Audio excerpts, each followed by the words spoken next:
What's up, Internet? Hi, guys. It's Hello, hi. been a week. Plus a Once week. every 6 weeks, I remember to log in before we start the game. Yeah, this is a Proud good of you. omen, I think. You guys are all logged in before the game kicked off. Progress. Hey, Nick is here. TPK incoming.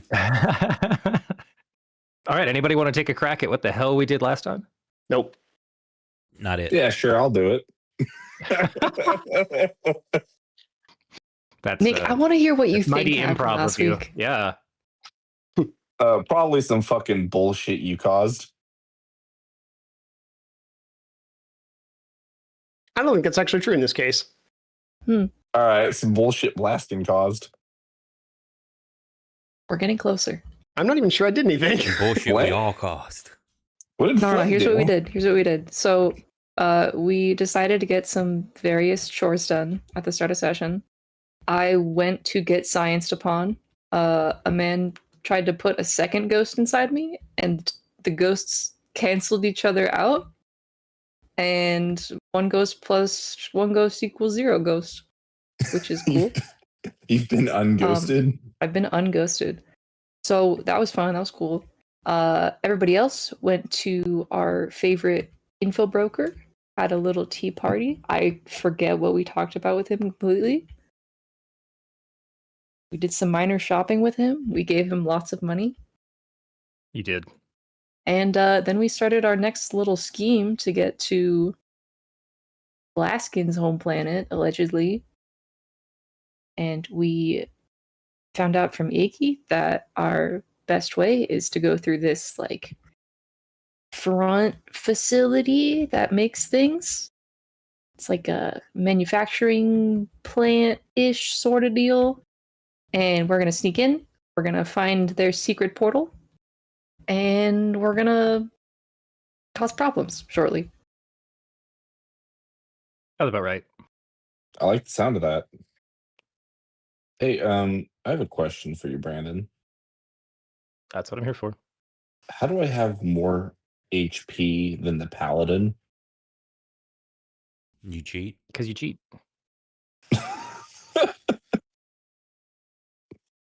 Hold on, I'm almost done blurring this enough. What level are you? 12. Okay.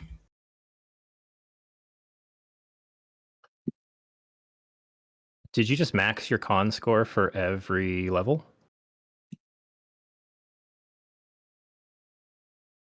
I have no idea. I don't know what I did. First level will be max hit points plus con. Every other level, if that's half level or half your hit die plus con.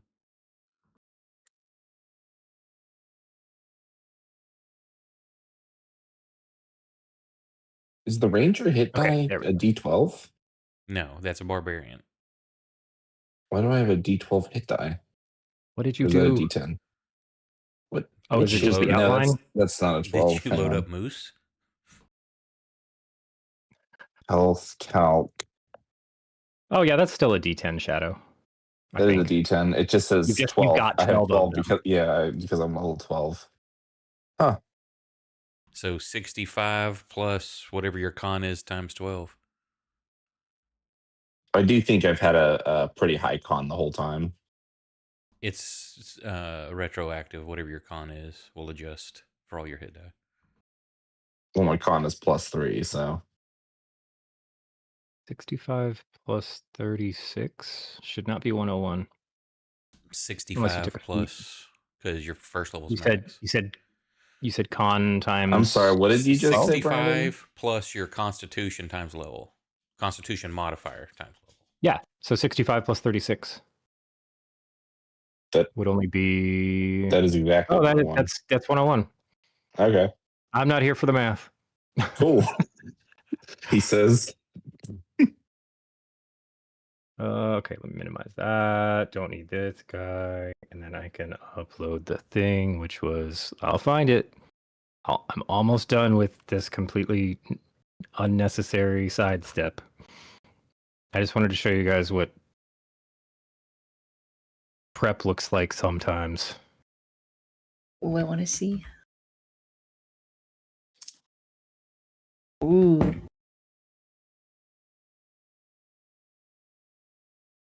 not speak The to colors me of help. the old magics. I was there when they were written. Where So, am yeah, I that's supposed to fun. be looking for this? Post this on Discord. Oh yeah, there it is. Still, Is that a stain? I can make out Eberron at the top, and that's it. yeah, Did you I didn't spill try to. something? No, I blurred it. What? What's that green thing? That's a It's like letter. a really. Oh, it's a letter. Okay. Anyway, Oh, it's a fancy S. Got it. so yes, Gumbo. Oh, I would gross. You have a actually mouse with all those buttons on the side? Ugh. Nick, shut up. wait.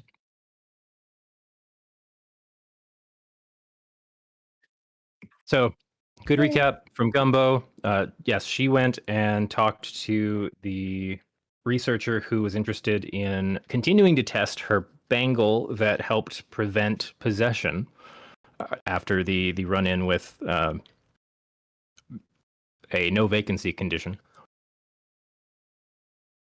So she went to the academy and had that checked out. They tried to. They had a problem in the plumbing with additional ghosts leaking into the bathroom. That was an interesting kind of side story. But you came back from that. Lucky did some research into. I think you were doing more just like arcane investigation. The goal for most of the group was finding a way to get to Eberron, and a lot of what was coming back is that unlike many of the other prime material spheres you've been on, because of the last war in Eberron and just kind of the, we'll say, radioactive arcane nature of some of the battlefields, a lot of the pre-existing portal systems were not reliable and had been kind of quarantined off. And so the investigation yielded two avenues of potential entry. One was immediately shot down by Blaskin and Flint, so that wasn't even brought to the table until very late. It involved babysitting rich people. And the other was you had to pay some extra money to Iggy, because if you guys get caught trying to use this pathway, they're going to eventually trace that back to him. He's not going to have that source of information anymore. He's going to have to build up a new network to get some of the supplies and information sources that came from this manufactory in the city of Sigil known as Gorick and Spawns, who are known for all kinds of metalwork manufacture and tinkering for components throughout the city, through or given to some larger organizations that might cart it out themselves to different planes. But, I'd say like 80% of their legitimate business is just keeping the city running itself, building the new doorknobs, the latches, the key components. The gray circle in all of their research probably buys quite a bit of like brass fittings and connectors from this manufacturer. You did learn that some of their illegitimate business includes making weapon components that are then sent to the various weapon manufacturers across the multiverse.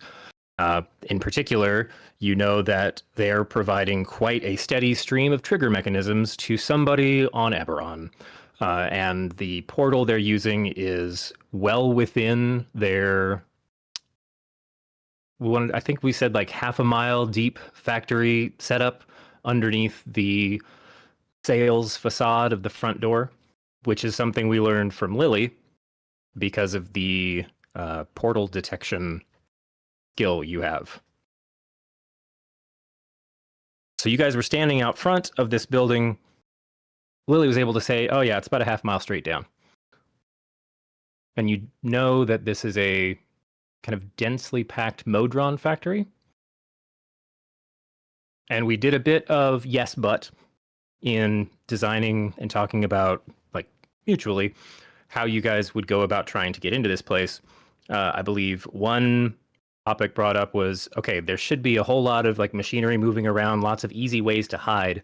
So we went with yes, but that means that there's going to be higher dex checks and risks and hazards because of the level of chaos of everything moving around, being squishy organic beings who aren't on the same clock cycle as everyone working in the factory. And that, I think, has caught us up to now. Kenku, where'd you go? Let's go ahead and have something going on.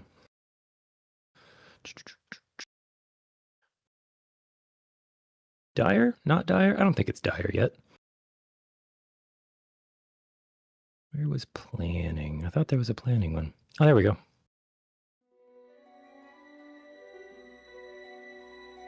So I believe we pick back up with the whole party standing outside the front gate of a fairly busy business facade, the sales offices and the main office of this large manufacturer known as Gorik and Spawns.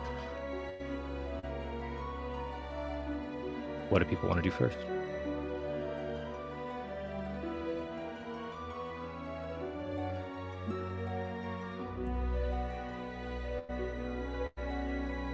Not everybody at once. Right? I'm trying to remember what I'd done. We talked about it. So you guys had been discussing potential inroads. Right, like turning into bugs and me turning invisible. I'm still sticking with, I think we should social engineer people who work here. Not the Modrons, but like actual people, especially the Spawn. What? So I think you should talk to the Modrons. Brandon, I'm gonna find the nearest Modron. You don't actually see any Modrons on the outside of the facility. Flint, you stoop, I smack him upside the head. You know that they're in there, but they're not exactly known for their social acumen.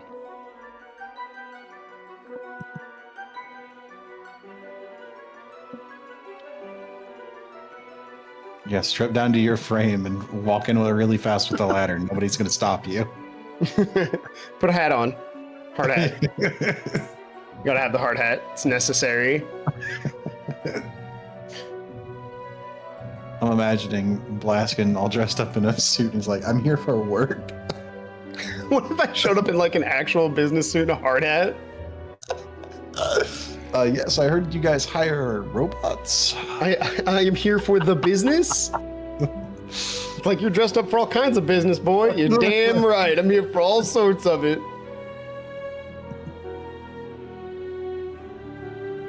But I think we should just wait for someone to come out of the building, like a normal. I don't know how you define a normal person in D&D, but a non-Modron, and then social engineer them. So let's do it this way. You guys already. It's not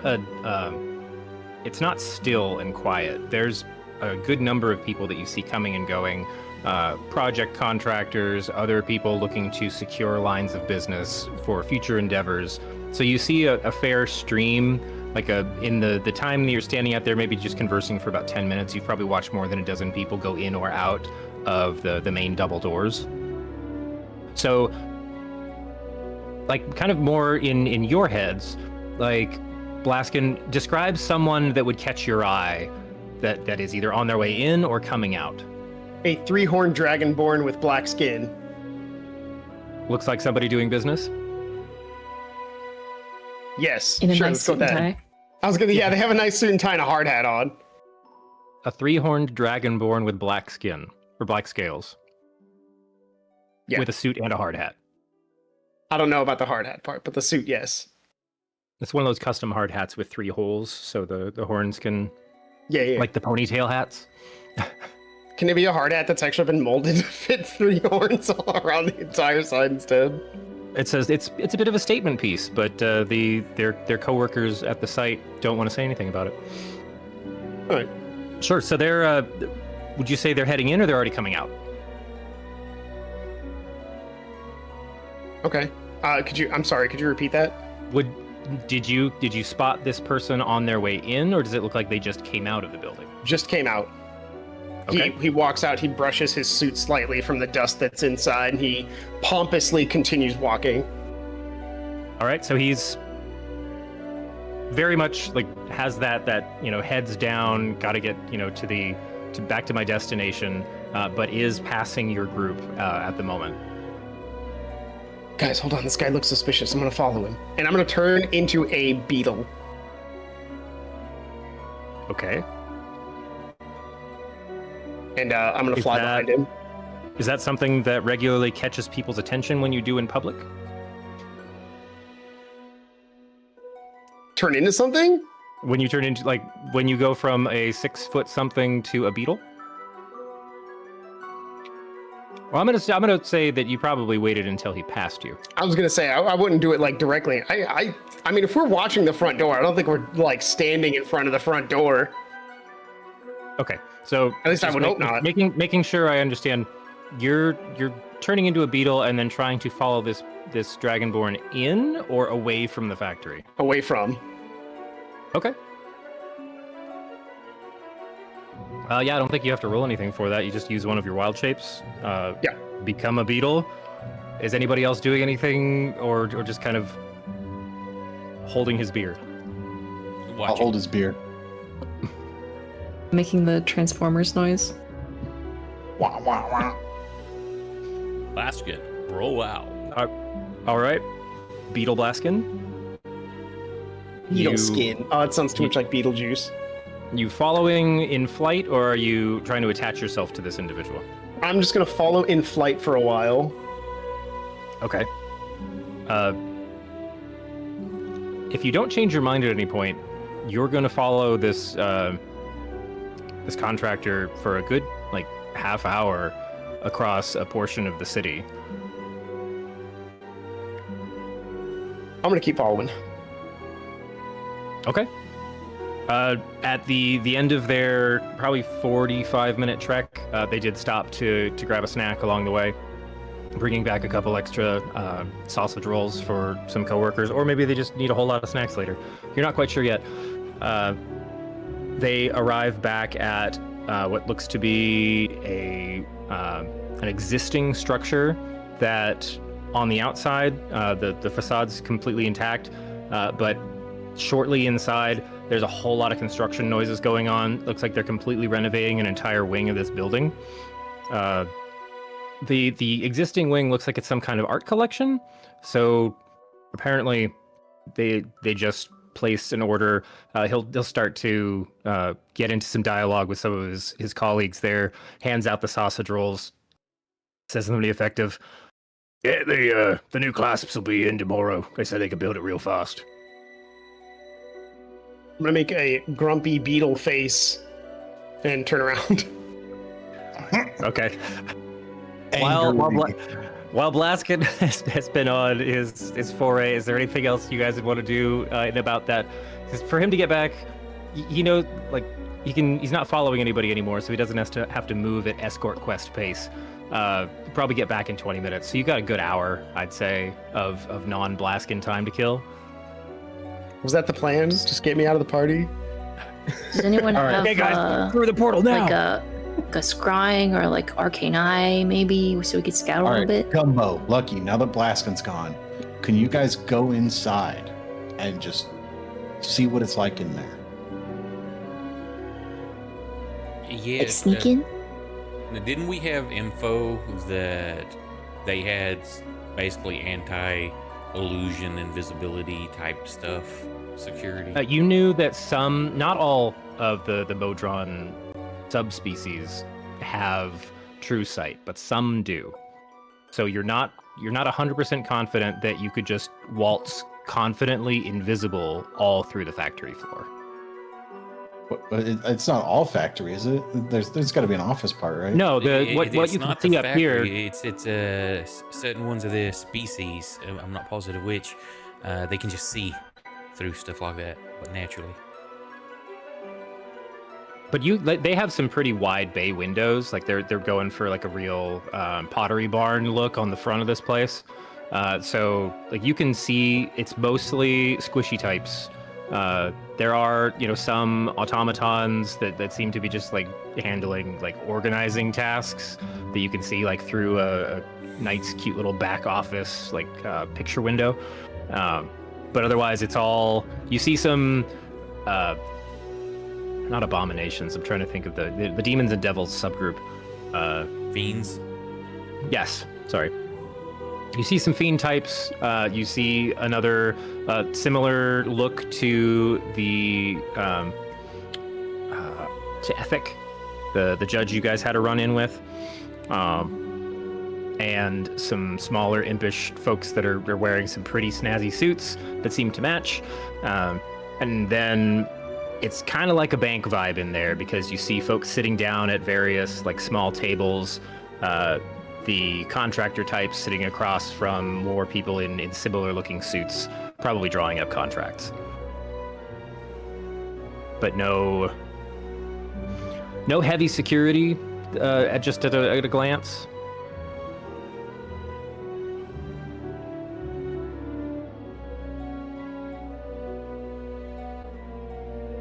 No security at a glance. I definitely trust that. I mean, I can definitely go invisible and try to go in, but there's a chance I could be caught.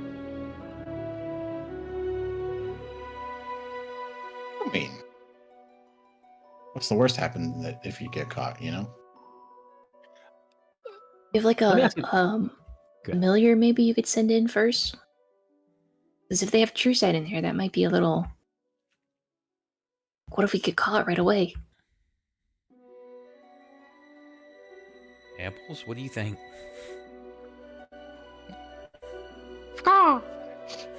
That's a weird sounding owl. He's not feeling very well. Yeah, What about our stealth expert? how high are is like the ceiling or roof or cavern or whatever? In like outdoors in the city? Yeah, I didn't know if where they're working, if it's inside like a factory where like No, so this building. is the there's you can see from one angle there do seem to be some heavier doors that probably lead into the manufactory spaces, but all of the office area in the front here and the nicer looking building that tries its best to not look industrial is probably 15-foot ceilings. So there's like a central building that's probably 2 floors because it's about twice as high as the 2 kind of office wings that are on the side. Maybe like 50 to 100 feet range across in total for the front office building, including those wings. So yeah, you got like what seems to be an extra tall ceiling with a second floor on that central building. Say I can. I'll send the apples. Do we see or do I see any other kind of like birds flying over and they're getting zapped or anything, or is there any kind of wildlife that passes across the area? Go ahead and make me a quick perception check.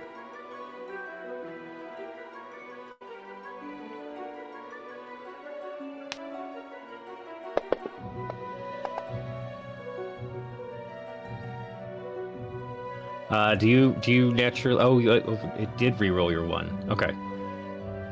Okay, that's not too bad then. Yeah, halfway's luck. Yeah, there's a random smattering of regular bird types that just kind of drift through the air above the city where the smoke still curls before it kind of dissipates into the central void space of the donut. But you see like a couple that are like pigeon-ish birds that are resting on the eaves of the roof, and 1 or 2 smaller, you can't quite make out what they are from here, but smaller bird shapes are just kind of drifting on some aerials that go straight over the top. So you don't get the vibe of any kind of wall or... Okay, I'll have him go in, Mhm. and I'll warg in for as much as I can. Unfortunately, this is not my Tuesday night character who can do a whole lot more with this familiar, because I think I'm limited to only 100 foot. Let me check. I'm used to, as long as I'm on the same plane, I can do whatever. Familiar's on a plane.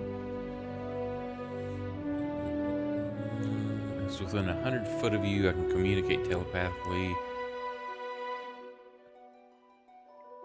So yeah, for 100 feet, I can basically warg into him, but then I'm just going to get reports back what he sees after that.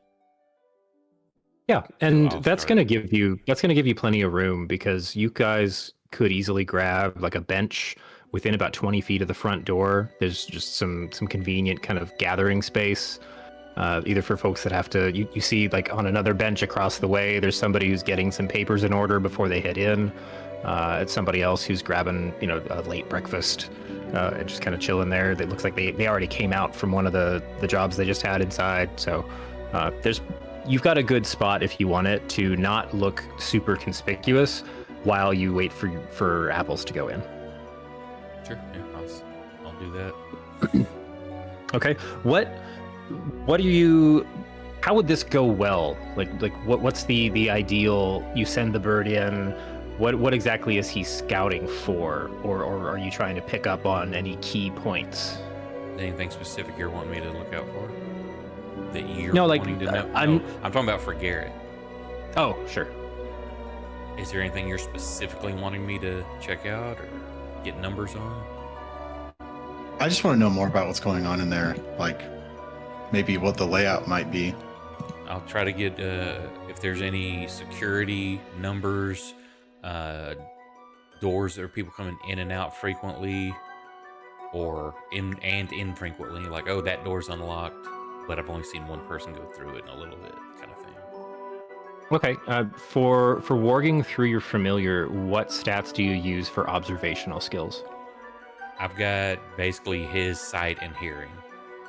Okay, and those roll at advantage as an owl? If it's visual based, yes, advantage with an owl. If it's just, I can see it. Okay. Give me the roll with advantage for what you can see, and then I'd like a separate perception or investigation for listening. I guess that's got to be no. You're trying to look for something specific, so yeah, whichever you want to roll, perception or investigation. I want an advantage roll for visuals, and I would like just a straight roll for your hearing. Now, since I'm warged in through him, do you want his perception or mine? Well, that's why I was asking. It doesn't say when you use I would say observational. that it would probably use mine since I'm looking, but I've got his eyes, so I would get the advantage. Since Okay. their eyes know how to Yeah. scope. But I'm easy with however you want to do it. Wrong tab. Skills tab. And you know what? His is actually better than mine. Oh well. By one. Okay, and then just a straight roll for what you pick up auditorily.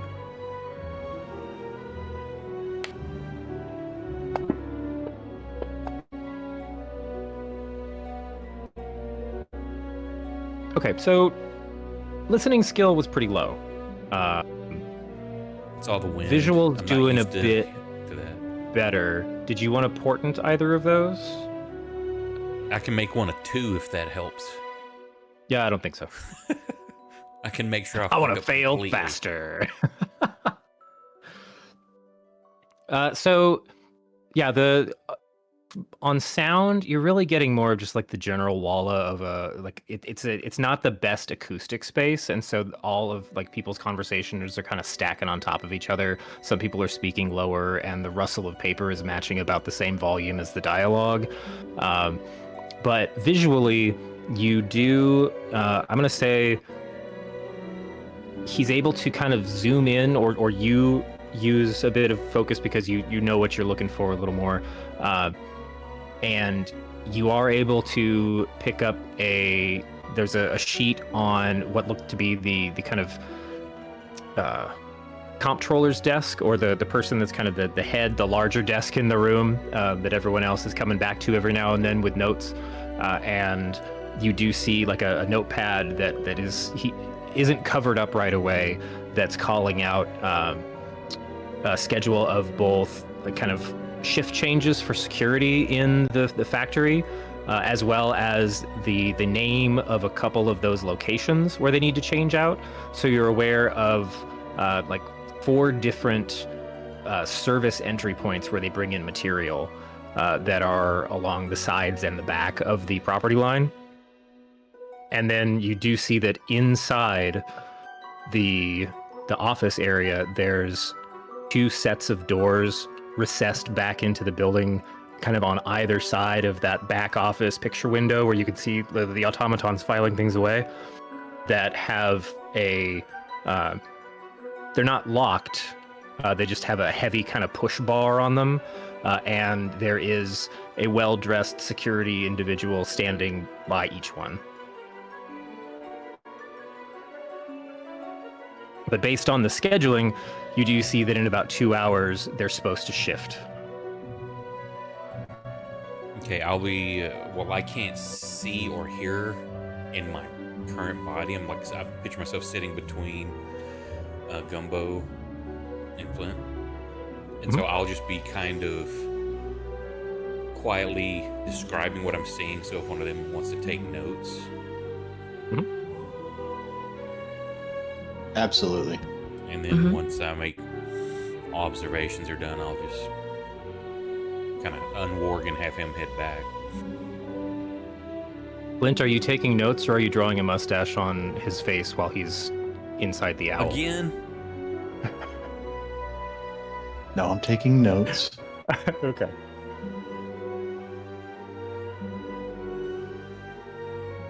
We'll say by the time or about 10 minutes after you pull Apples back out of the main building is when a beetle makes its way over onto the bench. Apples is really hungry and loves beetles, so he... Oh no, Apples. Blaskin, are you gonna let the owl eat you? Am I there? That's what I meant when I said Not a anymore. beetle makes its way back to the bench. Oh, yeah.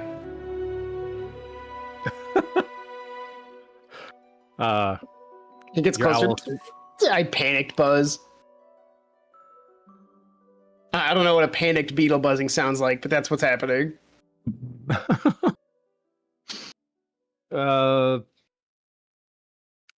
Lucky, high or low? I'm not actually gonna eat him. Oh, okay. Well, I was gonna I was see just if being you a smart noticed before Apples ate it. Okay. He's gonna stop short when it realizes it's not a regular bug.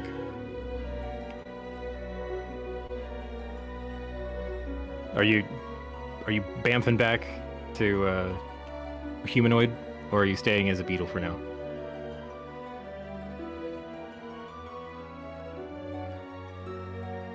Scott? Oh yeah, I'll turn back. Okay. Like, you've got the notes- Apples gets within 1 inch of me, and I'm like, well. It's a quick flapping and minor chaos as Apples settles back. I'll like hold my hands up like I'm defending myself and be like, Apples is me!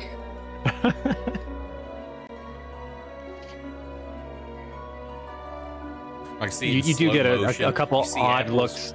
Picks it up and like with the beak and like tosses it in the air, and it's in slow motion. It's falling towards the open beak, and like Lucky's hand reaches out and grabs it. No, not that one, Apples.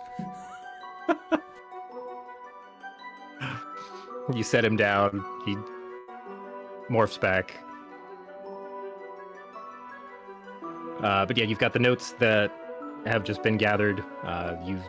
Based on the current time, you're about an hour and 40 minutes out from the known shift change, and you have a rough idea of additional locations to try to enter, whether it's through the back doors of the sales office or through one of the exterior kind of resource docks.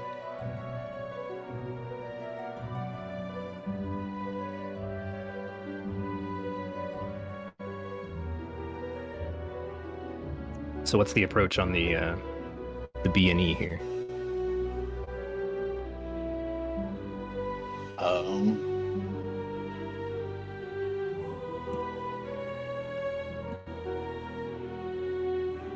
What do you guys think? Wait for a nice shift change? It'd probably be best time.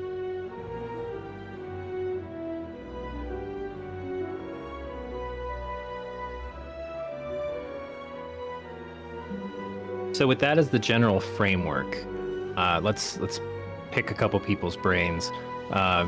Lily, part of this heist, you guys are going to be trying to get in through the resource docks while a shift change is happening.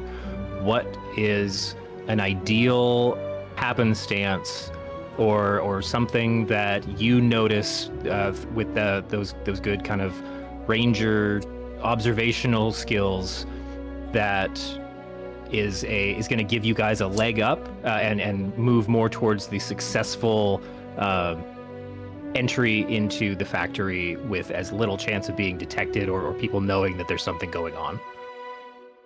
Like, paint that into the picture so it's something that like works in you guys' favor.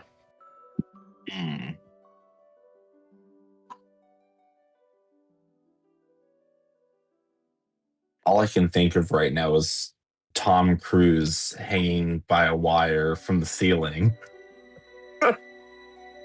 So we could do something. We could say when you do a quick right? yeah, and we could say you do a quick scout of the exterior points because you know you've got those almost 2 hours to work with, and it looks like one is having a bit of repair work done, so there is scaffolding that could put you up above the entry point, as opposed to trying to go in at the ground level. Okay, so we could potentially enter the building at a higher point. So that could give you like that could give you like an undetected roof access. Now the yes but of that one is going to be it's some pretty sketchy scaffolding in the first place. Okay. Are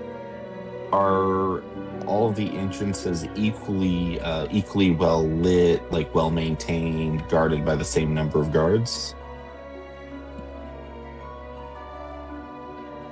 Yes.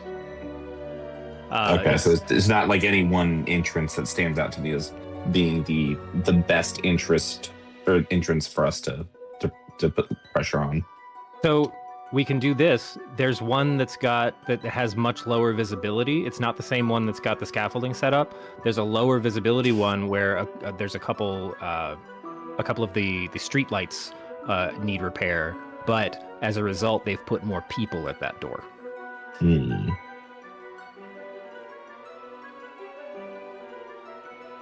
Maybe we could do like...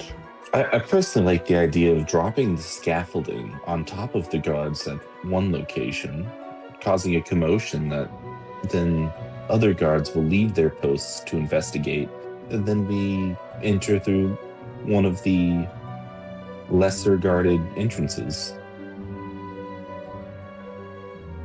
You slick fucker, I love it.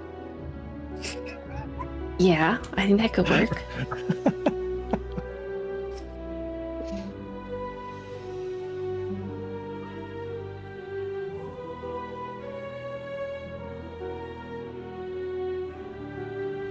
Okay. Any other thoughts before you guys try to... We say you guys start putting this plan into action? Oh, sounds good. Do we leave a calling card, or are we going to remain anonymous?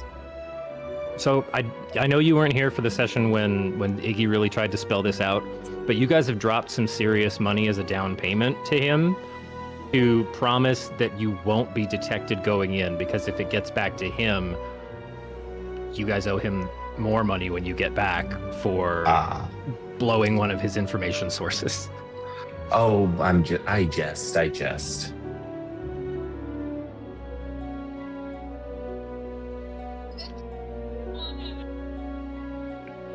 Okay, so we've got sorry about that. We've now got a bit of a... I don't want to say it's a heist because you're not trying to get out of there with anything. You just try to get in. We got our mission in play. You guys are now on the move. You try to get yourselves in position. Who is going to be on the task of bringing down the scaffolding at the one entrance? Is it everybody diving in on that, or are you guys splitting up so part of you can prep to enter the other point once you've confirmed people are leaving? How do you want to lay that out? Because that's going to determine who tells me what skills they're using to cause the commotion in the first place. I'm not very stealthy myself, so wherever I go, that should probably be taken into consideration. Say I'm decently stealthy and have invisibility to help. Invisibility is definitely good. Until somebody sees through it. Yeah. I could always shoot using one of my, because I can apply force damage to one of my arrows. I could always shoot the scaffolding from a distance and hope. I could try to shoot it at an angle to drop it just right. Okay. I also have a little bit of teleporting. So how far are we talking between entrances?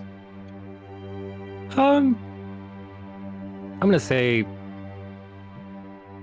the one that you're targeting to try and cause the commotion and then slip into the next nearest one, you're talking about like a 50-foot hop. Because there's two, Okay. it's a pair of them that's along one of the side avenues of the property line. And so it's all like really dense fencing, really tall, except for these two kind of gate points that lead directly into the structure. It's two roads that immediately go subterranean. Okay. Well, I can Misty Step up to 30 feet, and then when I shoot, I can also teleport an additional 10 feet. But that's assuming that I end up shooting. Also, it sounds like you're talking shooting point blank. Yeah. Trying to think. If you guys want to go with that system, I is there think- something the party can do to make that shot easier for you? Well, I think I like Lucky. Lucky said he can go invisible. And I feel like that would give us more control over making sure that we... Or I can make someone else invisible as well. that is true. You could also make somebody else invisible. Does teleporting cancel the invisibility? I believe only an attack spell. Let me double check. Let me see if I've got improved also. Also, if I was holding an item in my hand, like let's say some rope, that was perhaps tied around the scaffolding so I could pull it down directly on top of the target, would the rope be visible? We've looked into something like this before. I think anything on your person during the casting is invisible, but the nuances of how the magic interprets, is this still part of you once you've tied it and walked away? I mean, if I'm still holding on to Regular it. invisibility lasts up to an hour. The spell ends with the target attacks or casts a spell. So if you cast something after you're invisible, then it will negate. It doesn't matter that it's a non-attack spell. It just says if you cast a spell. Greater invisibility, which is dumb, kind of. It says creature becomes visible until the spell ends, but it only lasts for up to a minute. Anything the target is wearing or carrying is invisible as long as it is on that target's person. But it only lasts a minute. I guess that's supposed to be the balance of like, I can turn invisible for a minute and just chunk spells and shoot bows. Yeah. Yeah, I mean, that's really a combat one. That makes sense, yeah. So I'll say the rope will be invisible as long as Lily's got it actually attached to her person in some way. So it's going to be just a little more unwieldy because like you've got it cinched around, like the other end is like a belt or something like that. That's okay. I think I don't know if I need to use the rope. Okay. I'll take it with me just in case, but I don't think I'll need to use it. I'm volunteering myself to knock this thing over because I move very fast. So I could get back four of very us at quickly. one shot with invisibility also if need be. If you want to, I could like stay nearby you and just dimension door us back to the party to get away from it when you're done. What's the range on your dimension door? 500. Oh, shit. That's very good.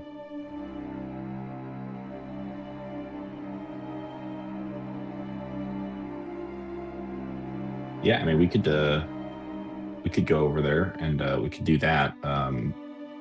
If I'm gonna remain invisible, then we don't necessarily. If I'm not going to cast anything, if I'm just gonna like maybe walk back instead,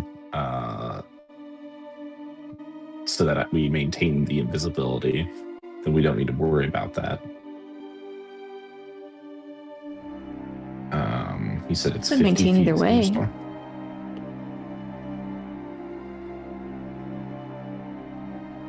That's going to last you up to an hour. Then let's do it. Let's go. Okay. I like that. Okay, so what's Lily telling the rest of the party is the plan? Is it just I'll take care of it, don't worry, or here's exactly what I'm going to do?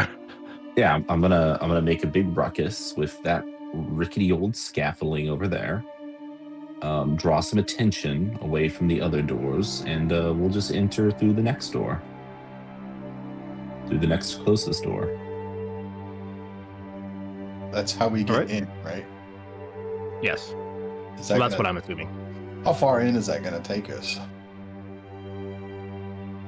So you can't see much further. Well, you specifically can't see much further, just because I know other people have other abilities.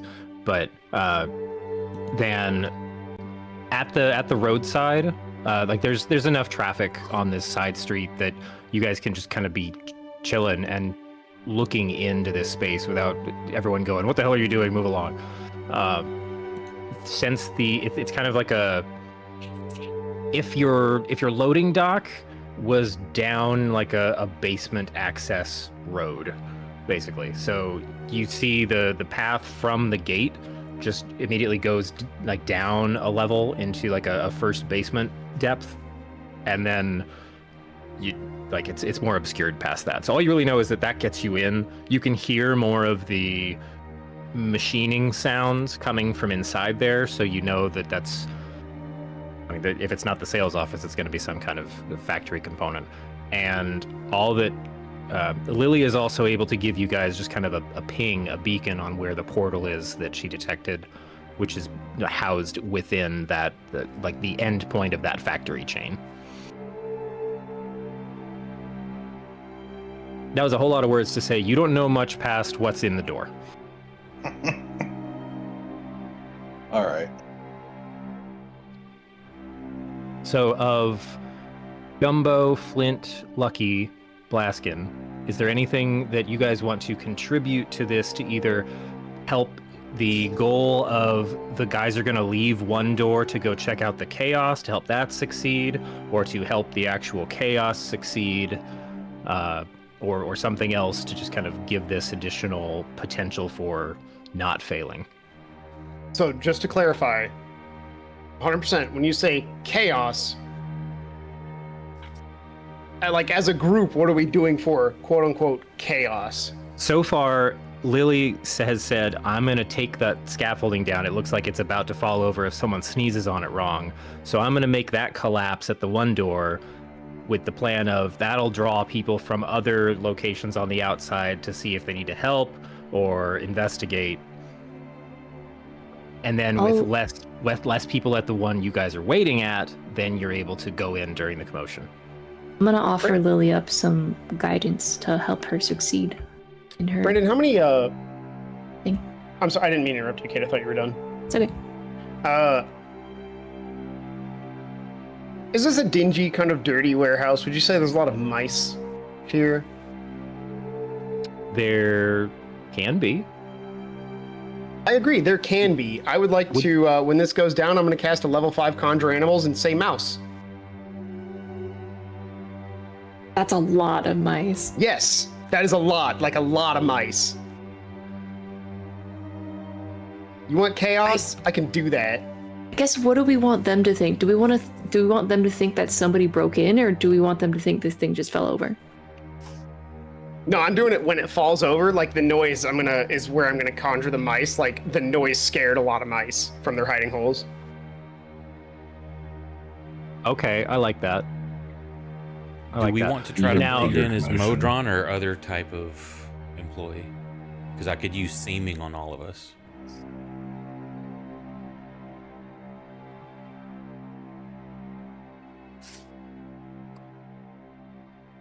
What's your question? Like we're trying to infiltrate, right? Yeah. Do we want to try to look like when all this chaos starts happening? Do we want to look like Modrons, like moving about, or do we want to look like other humanoid? I think we go invisible if we can, because it's better if nobody sees us. Like, if somebody sees us, they might question us. But if the guys who have true sight see us, they're going to see through it, whatever it is.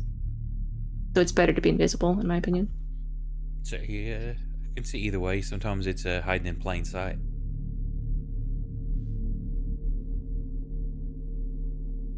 Probably could work. I just think invisibility would be safer. Do we want? I can get 4 of us. Do we want me doing that, or just 1 or 2? I also remember someone suggested shrinking as many of you as possible. Oh yeah, shrink. Oh yeah, with polymorph. I think Blaskin is a little bug, and we get everybody else invisible for now. Say, because I have to spend my only 6th level to get 4 people. Sorry, wait. Then maybe that's is it 2nd or 3rd. Let me look. Visibility. Flint, do you have disadvantage on stealth checks? Yes. It's Okay, 2nd. maybe we turn. Maybe I think I will polymorph Flint into a little bug. You use a 5th level to get 3 of us. No, it's Thursday, so that would be 1, 2, 3, 4. I could get 5 people with the 6th level. Okay, we'll go for just 3 of us right now, because I'm gonna polymorph Flint because he's So it'll be a noisy boy. What? It's gonna be the You noisiest. go clank, clank, clank when you walk. That's the armor. What do you I mean know. I'm noisy? Said Flint loudly. I can't wait for you to turn him into like a tiny inconspicuous beetle, and then him walking across the floor is worse than like cherry keys on a keyboard. I'm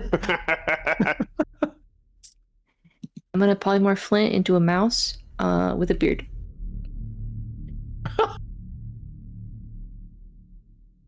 The red wall maneuver.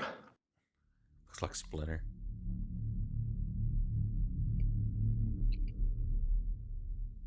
Okay.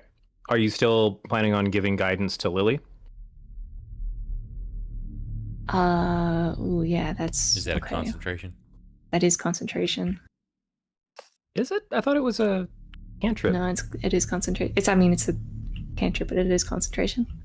I guess I could do guidance first, and when we're ready to move, I can polymorph him. And Blaskin, I will balance. Yes, there are a lot of mice that you can cause a big like torrent of mice with.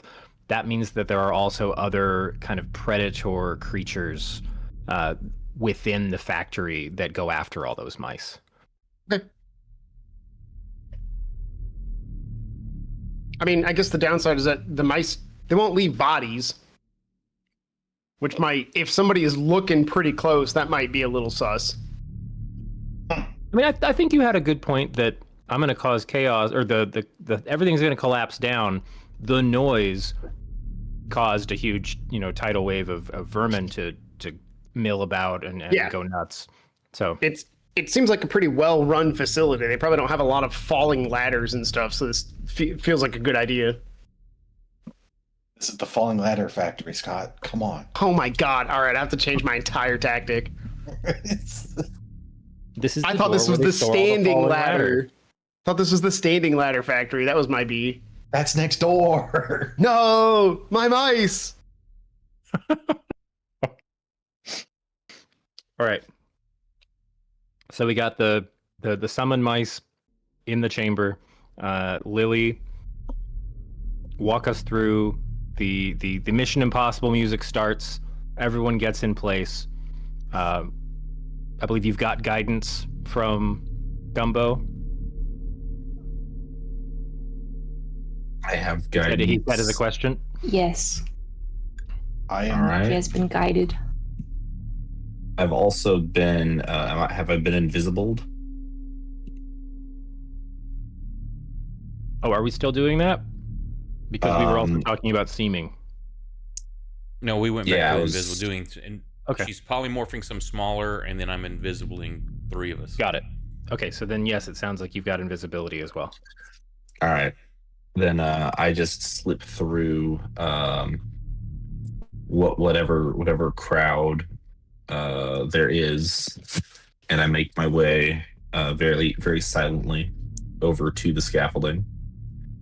And I'm going to spend just a moment kind of inspecting it, looking for the specific failure points. Mm-hmm. Doesn't take you long. You see about 7. Okay, perfect. I shake And my head. while you're doing this initial scan, because the way you guys were timing this out, you do also, like, there were 3 people standing there earlier. 2 of them leave, mentioning, "Okay, I'm gonna go see why it's taking so long for the other guys to show up for their shift." So there's just one guy there at the moment.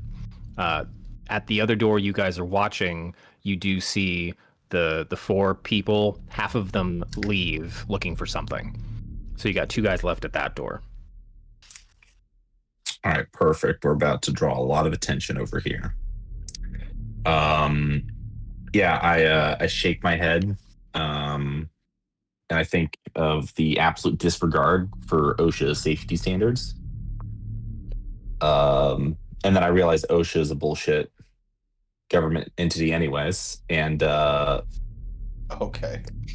I cause the scaffolding to fall. All right, how is what's Lily gonna do here? We're gonna say, since I feel like you're leaving this up to me to kind of flavor.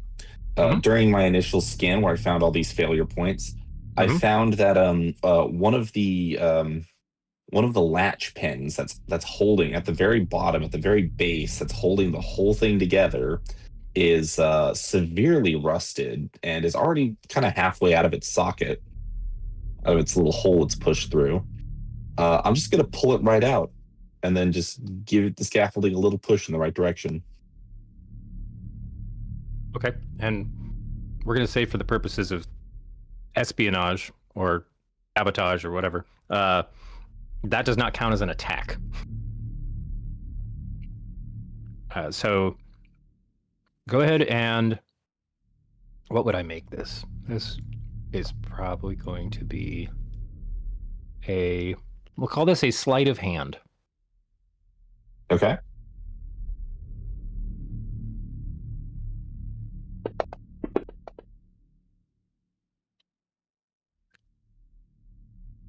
The pin comes free, and once you're holding it, it just kind of, I would say, dissolves more than breaks into the center of the support piece. Had eaten away about 85% of the way of the bar, and then the next most structural piece of this stack is a few cans of paint that are underneath one of the other legs next to the remaining security guard, which immediately, under the weight of the rest of the structure, slide sideways. They have a moment to turn around and say, "What the heck was that noise?" Okay, they do manage to dive out of the way of everything coming straight down on top of them.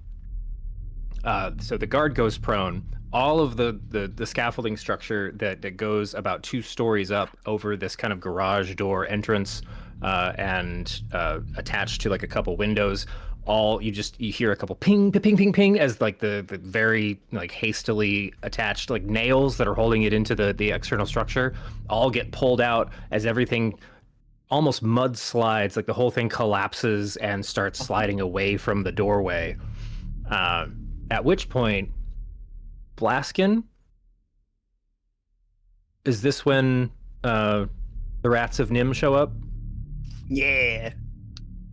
So Paint, everything has just crashed in. 1 second.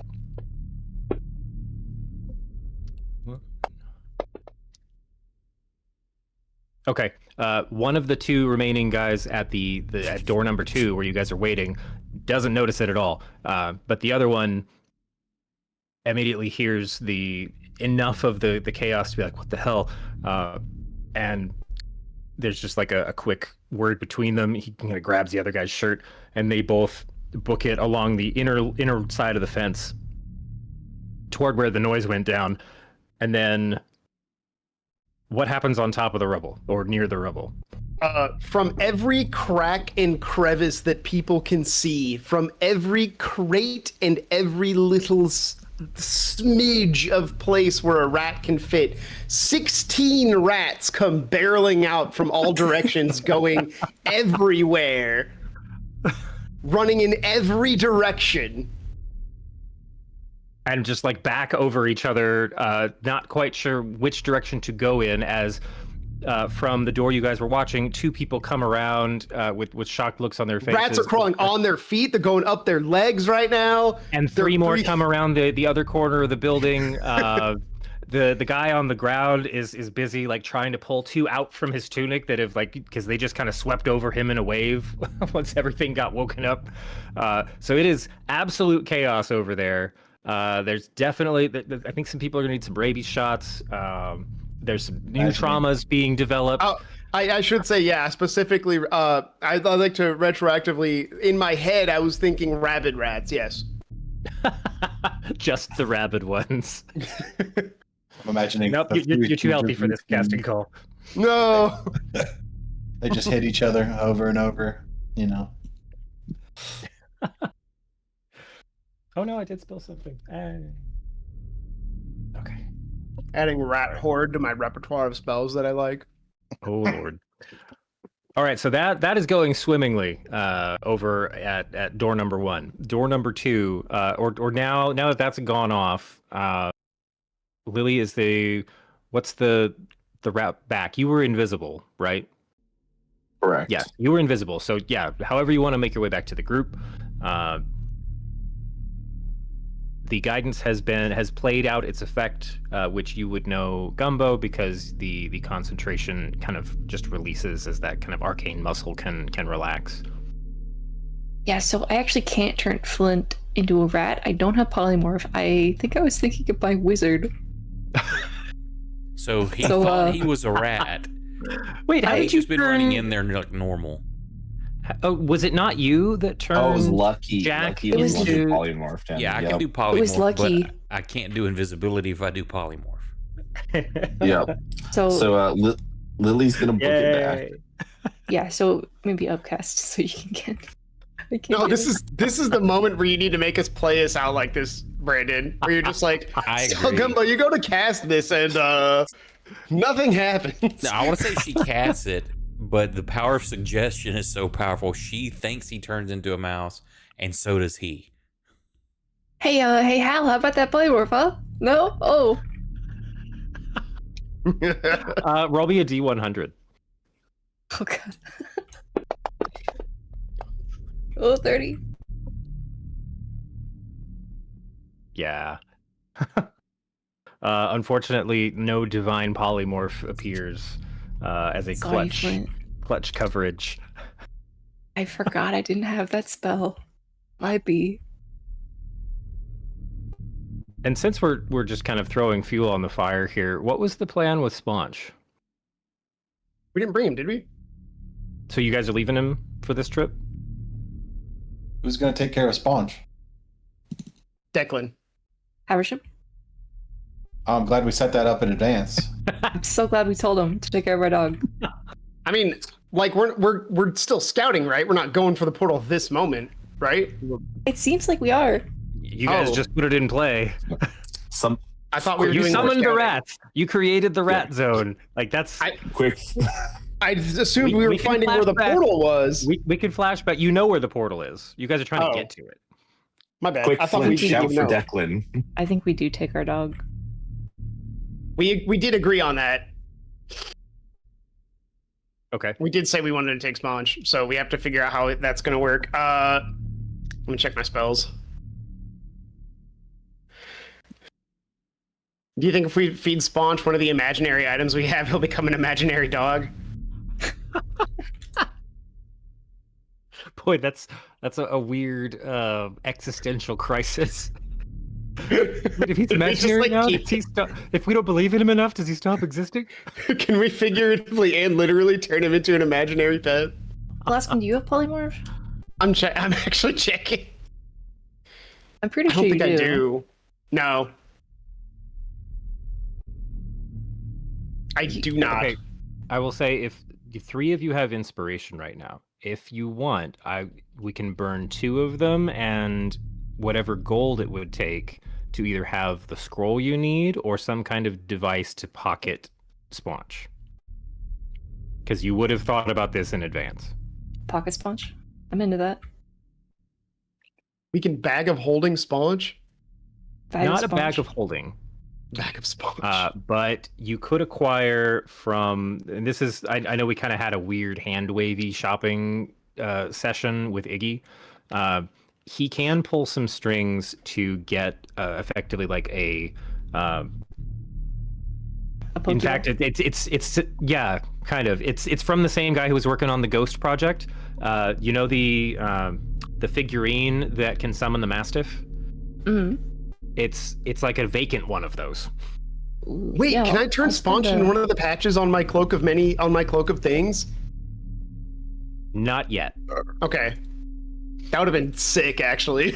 I'll spend an inspo if somebody else wants to cough up the other. I've been holding on to mine for like a year. Cough it Does up. that mean you want to keep holding it? Okay. No. I'm good. I okay, can use the so inspiration. The other piece of that then would be another 400 gold. I do not have that. I'll cover that. Okay. I see a fair number of platinum in the total party as well. So, but I think among you guys, you've got that covered. So whoever wants to keep track of it, you have a. It kind of looks like it sat in a thrift store for a little while. It's scuffed. One of the ears is broken off, but it's an onyx like mastiff figurine that when you shake it, there's something loose inside that you can as a full action either capture or and part of what we're hand waving over is that you spent about an hour attuning it to Sponge. So it can't just pocket anybody right away. It's kind of lined up with his or their particular essence. But it takes a full action to either capture him up or release him. I will put it in my pocket since I spent the money. And you do get warned that if he's inside it when it gets destroyed, he's not going to pop out. He's gone. Oh, okay. I'll keep it safe. We will go to the ethereal plane and get him back. That becomes the whole rest of the campaign. We're gonna John Wick this shit if we lose our dog. All right. If we've known Sponge for 1 minute and if everything were to happen, we'd kill everyone in this room and then ourselves. Okay, so we clean that up. In retrospect, spend whatever gold or platinum you have to cover the 400. So now you have a easier way to bring your pet along, and we don't have to worry about how much room does he take up, who's holding him. So, flashback resolves. You guys have just you can hear the squeaks and the screams and the clatter as additional pieces of scaffolding are still like swinging from the building and falling down.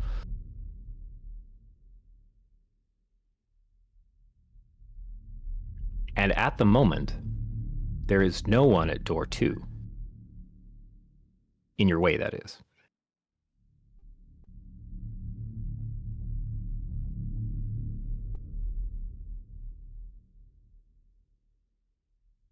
Well, I guess we're going through door 2.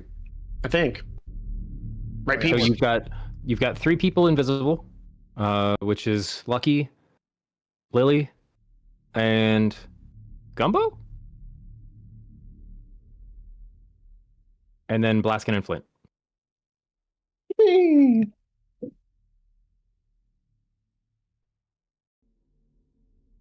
Are you guys trying to enter stealthily, or are you just gunning for it? Lily is Lily, you're going to have just kind of that compass rose bead on where the portal itself is, which at this angle is almost directly beneath you guys. So you know you have to traverse down quite a bit. Mhm.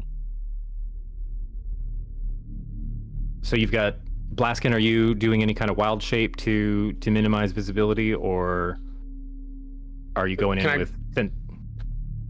Am I going in with what? So from what we established, Lucky cast invisibility on 3 people. Okay. Which is himself, Gumbo, and Lily. Didn't we That's have to still change up. that for Flint? We're okay. Well, yeah. Let me know. Did you guys want to play that out as we expected she had a spell and turns out she didn't, or do you want to retcon and just make everyone invisible? I'd say just make everybody invisible. That was a me mistake, not a Gumbo mistake. Okay. Okay, so let me get rid of a 5th instead of a 4th. Done. All right.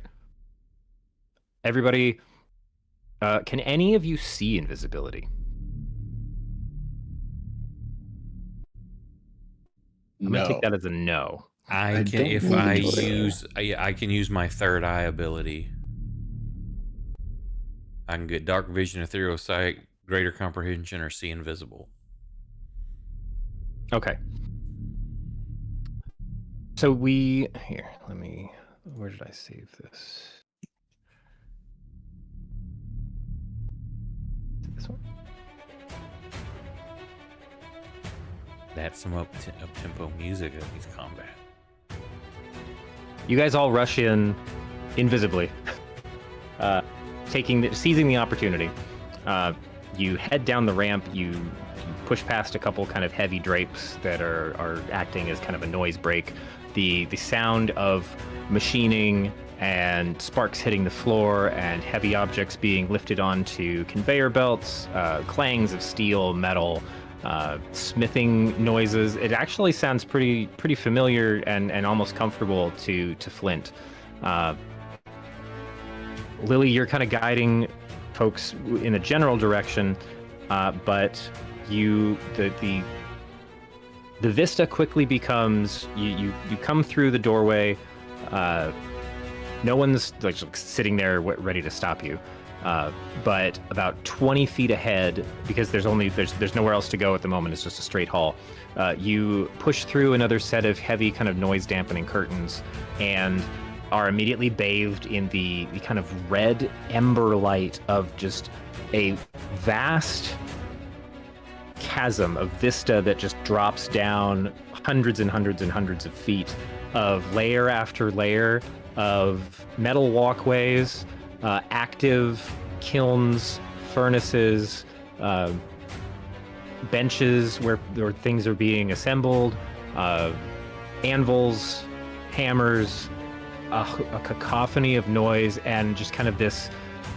It's almost hard to track any one piece of information because there's this very smooth and hypnotic clockwork pattern of motion on every floor, like every 5 to 10 feet in height, of all of these small kind of automaton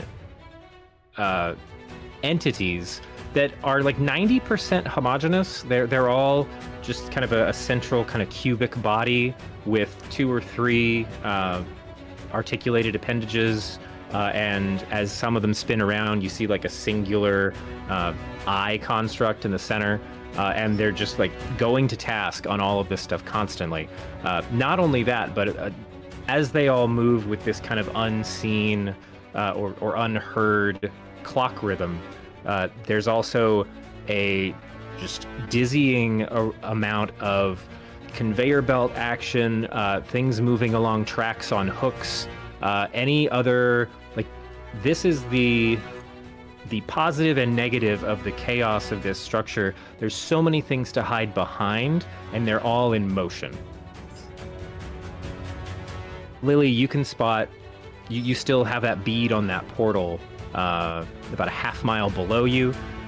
There is a kind of central open space that leads most of the way down this internal factory area. And so you're getting the sense that if you guys are on the south end of this square, Your target is kind of off to the northeast. But how does your party, currently invisible, successfully navigate this mousetrap of constant activity?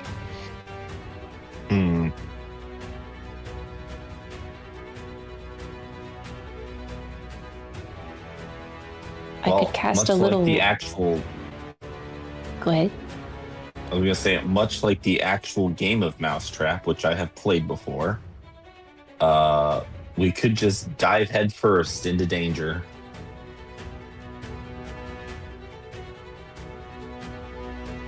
Is that? I was gonna say you- I could cast a little fly on like 3 people, but I like your plan too. It's landing at the bottom that's the tricky part.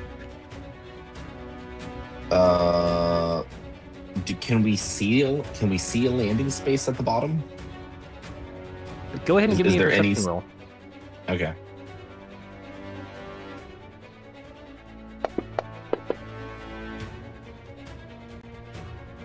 That's middling. Describe a landing spot that looks like it's about a 50% success rate. What do you think Lily spots? Oh man, I imagine it's a how far down did you say this pit goes? So this pit actually goes, like you start to lose it in the atmospheric haze of all of the heat of the different manufactory components. So it's just kind of, you lose the depth in like red haze, but you can see your ping point is about a half mile down. You probably see 2 miles into the depths before you lose sense of distance. Okay, here's what I'm picturing, right? I'm picturing that there is a metal staircase / catwalk that spirals down this pit. Mhm. That is missing large sections, and I look down in the direction we need to go, and I just so happen to see a catwalk that's just hanging there, hanging on the edge. No stairs going up, no stairs going down, and there's a door. The door is closed, and it's missing a railing. Okay. So it's not that this place is in disrepair. Like outside, they did a really crap job. Whoever was supposed to be helping like touch up the facade really didn't care about, safety standards. Inside, it's not that all these pieces are missing, it's that most of the Modrons that navigate this space have very set paths, and so there isn't a whole lot of need for ambulation in a long distance sense. So it looks very chaotic, the portions that do have ramps or stairs, because some of these guys are wheeled and so they can't get up the stairs, cue the Borderlands reference, but the claptrap, that's what I was trying to think of. So you do, and it is largely open. Like there isn't a whole lot of need for like blocking walls. Where you get a lot of the obfuscation and abilities to hide and find shadows is that a lot of the pieces that are being used, like they process very large sections of steel, aluminum, other metals, because they have so much scale that their initial pieces they work with are cut from huge like casting pores. So there's lots of motion of walls or things to attach to or hide behind. But what you're talking about down that far down is it's like a wider access door for like environmental buffer, because what you don't know yet, that's actually a large milling section, and so they want to keep all of the tiny metal fragments from blowing about in the wind and getting into other builds. So there is a fair amount of walled off section down there, which does align with the path you guys want to be taking. But it's like jumping into a bucket from the top of a high dive. So we can either tie off some rope and rappel down there, or we can do it the lazy way and Gumbo can cast Dimension Door.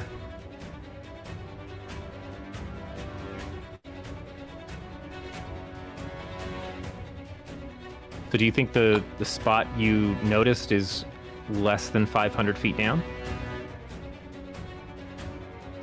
I would think so. I wouldn't think that I'd be, the way you described it, that I'd be able to see that. I don't think I'd be seeing 500 feet. Okay.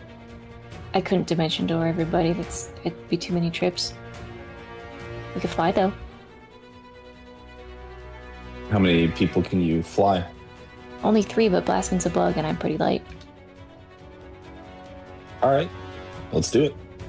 Okay. Let me check. You know, Can just you in get- case we do walk a bit and anybody gets knocked off, that might be good. I'm gonna cast fly on Lucky, what Flint, kind of and Lily. distance are we looking at? Do you 'Cause want to make... I could set an arcane gate. 10 minutes. 500 foot. I don't think we want to sit here for 10 minutes. No, I'm just saying that's how long we would have. Except you've already got concentration on invisibility.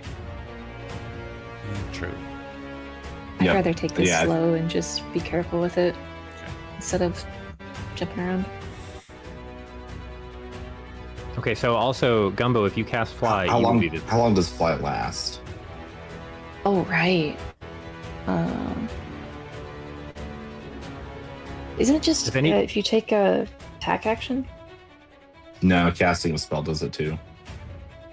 So if anybody else wants to make a... Now that you guys have gotten in, and everyone's taking stock because you didn't get to plan this part. Like this, you know where you're headed in a general direction. Lily's going to be able to guide you guys with a little more accuracy so that you know you're not taking horrible turns. But if anybody else wants to use or make a perception roll, if you get over a 17, then you're going to... Perception or investigation. Then you're going to be able to add something to this equation to try and make your path easier. I'll give it a try. Nope. Hey, Blaskin. Robot eyes. All right, Blaskin, what do you spot that is going to either facilitate your path down towards this same target that Lily is pointing at, or you see something else that catches your eye that's like, oh, that's another way we can go? Can I say that there's a tarp that we can use as a makeshift parachute and jump down with it?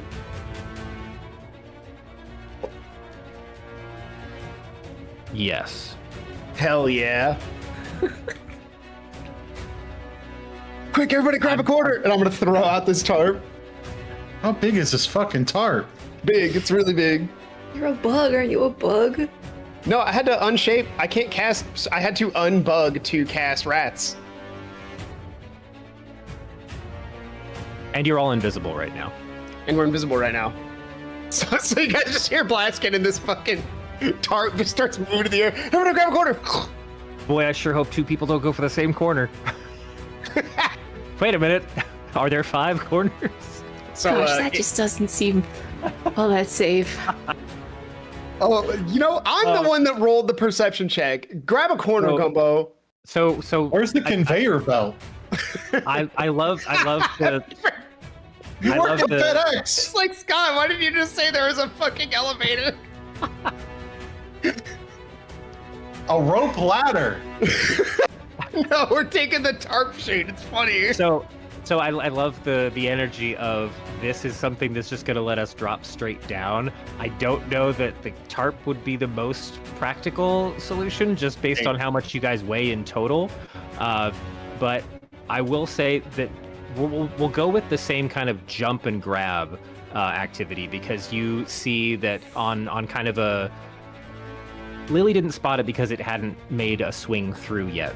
But there's every like 2 minutes, it seems, there's a batch of about a dozen kind of large bundled fabric cubes that whoosh down on like a chain pulley system. Like they all have individual connection points. So Blaskin spots that there's also, if you guys can make a leap out to these as they're going by, there's a whole lot of like netting on the outside that you could just kind of clutch onto, and they swing by within about 5 feet of that landing point.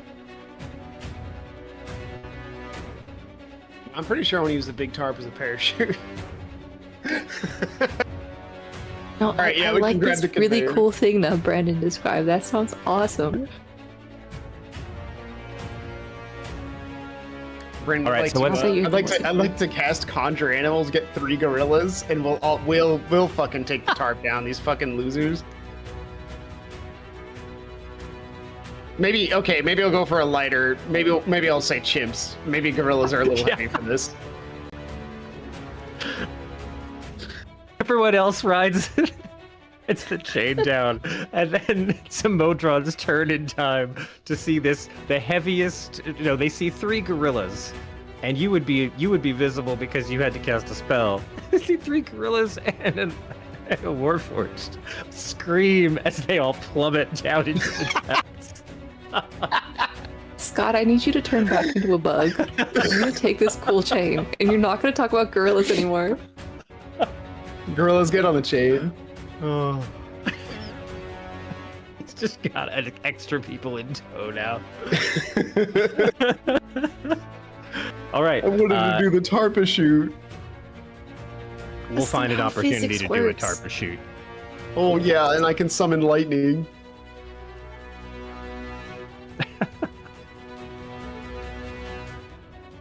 All right. What skill do you guys want to use to make that path work? Do you just want to? Do you want to bank on your own dexterity? Is there anything else that you think you could lawyer your way into getting to roll to give yourself an extra chance at success at this? Athletics. Absolutely. I'm gonna go for a stealth and say that I'm trying not to rattle the chains too much. Keep it quiet. Okay, I'll give you that because you're light enough that you can scramble up on the on the railing, which gives you a much closer jump point to then try and so your stealth roll is really your judgment of timing here, so that you can latch on as it goes by, as opposed to making it like do a heavy swing the second you grab it. Mm-hmm. Flint, go ahead and roll athletics. Gumbo, you can make that a stealth roll. Lily, Lucky, Blaskin, how are we getting on? I'll also be doing an acrobatics. I'm gonna use a racial to give myself advantage. I want to use something different just to be different because I've got stealth too. I want to use sleight of hand to try to a deft maneuver Gonna grab. make it look like you're grabbing a different chain when in reality you're grabbing that chain. Uh-oh. Yep, I'm psyching What the the chain out. fuck? Uh-oh. All right, let's see what everybody else rolls here. If only you had a fucking tarp parachute right now.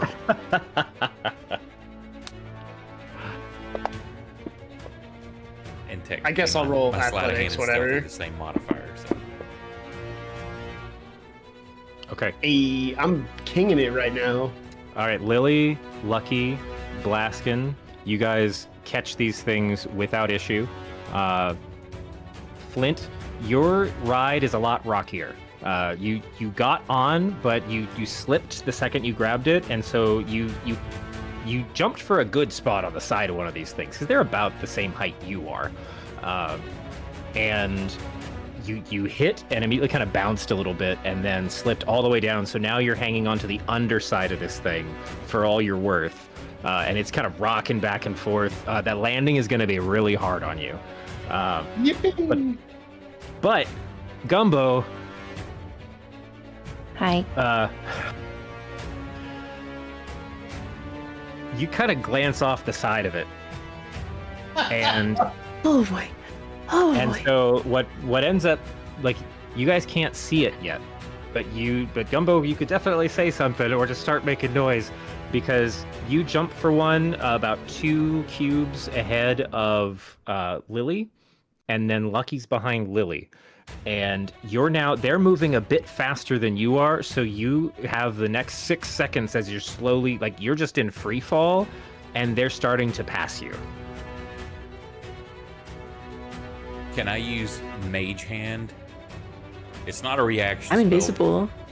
You don't know where I can am. see invisibility. Unless you... Oh, You can? Remember, I said I've got my my third eye ability. Ooh. How long does that last? till I change it next long rest. Now, but I can only see invisibility within 10 foot of me, so it would be like you're coming at me fast. Okay. So you're trying to use Mage Hand to pull That's her not a on? reaction spell, though. Can I make an Arcana check to No, try to 'cause- do something to move? I can only do like 5 pounds. No. Until I I can move can save myself. Because Okay. if you cast a spell, we're all gonna lose invisibility. But if I cast a spell, it's just gonna be me.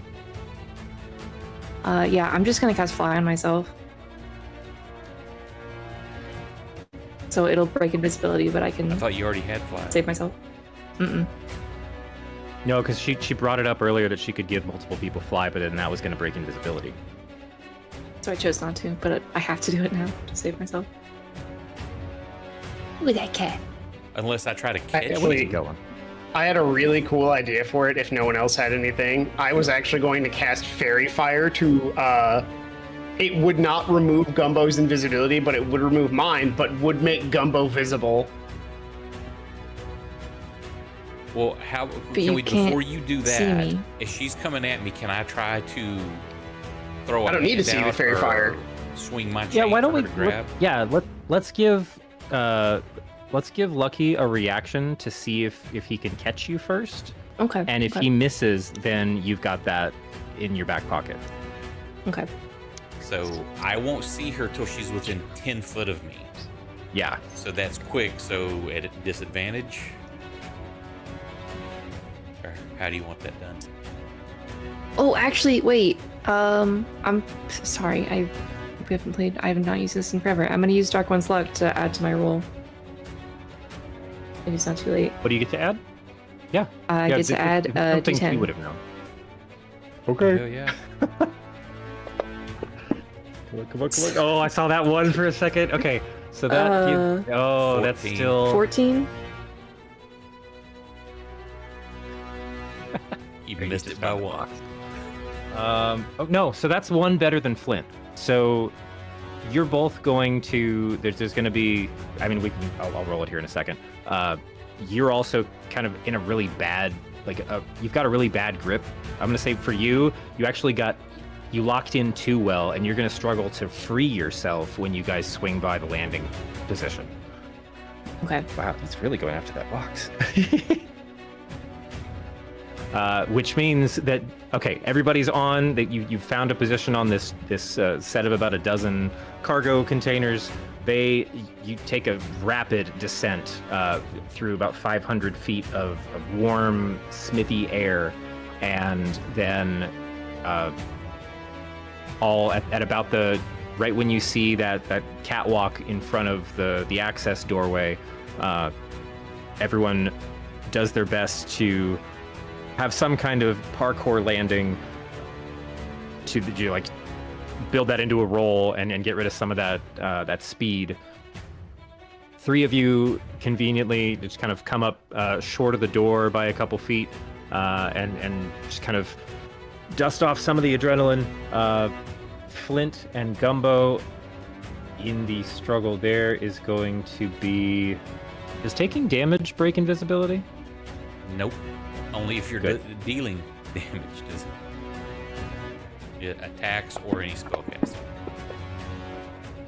Wow. That's 19 points of bludgeoning damage.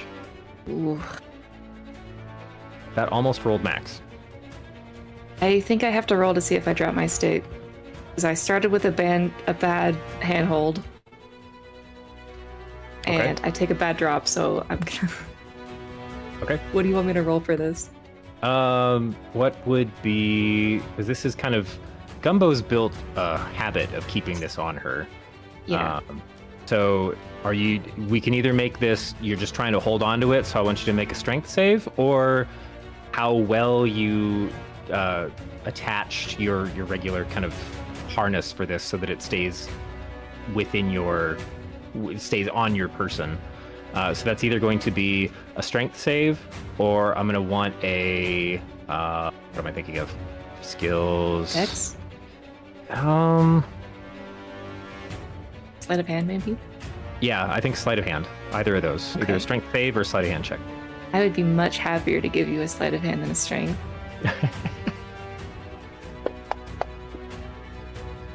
Okay. Okay, I don't think it almost unravels in the landing. But I think you come to rest still laying on top of it. I'm making the like high-pitched balloon deflating noise the whole time.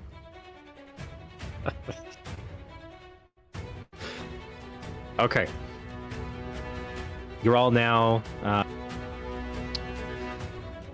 Lily, you can tell you're getting a better view of the size of the portal now. It's not just a tiny little dot at about a half-mile distance. And since you dropped down there, I'm going to say you got about 1,500 feet left. But again, you're getting that kind of, you've still got to descend some floors, and now you've got to cover a bit of horizontal distance through some of these active manufacturing spaces. Everybody's still invisible for the moment. So you're about to enter, or the doors that you guys reached, you can see through like some of the kind of access windows for the people that do need to do some maintenance down here every now and then. There's a whole lot of sparks flying, a lot of kind of metal shavings or wood dust that is kind of kicking up into the air. And there's a fair number of Modron operators moving about with some of these milling tools on their appendages.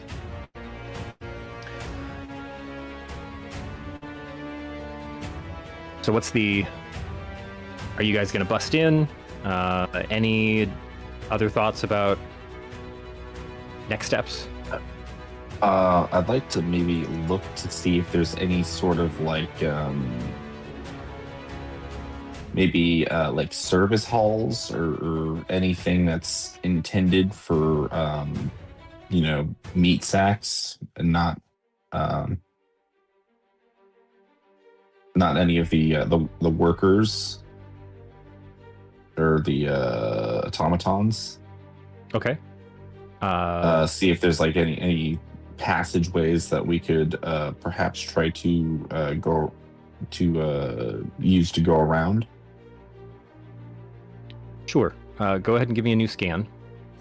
Okay.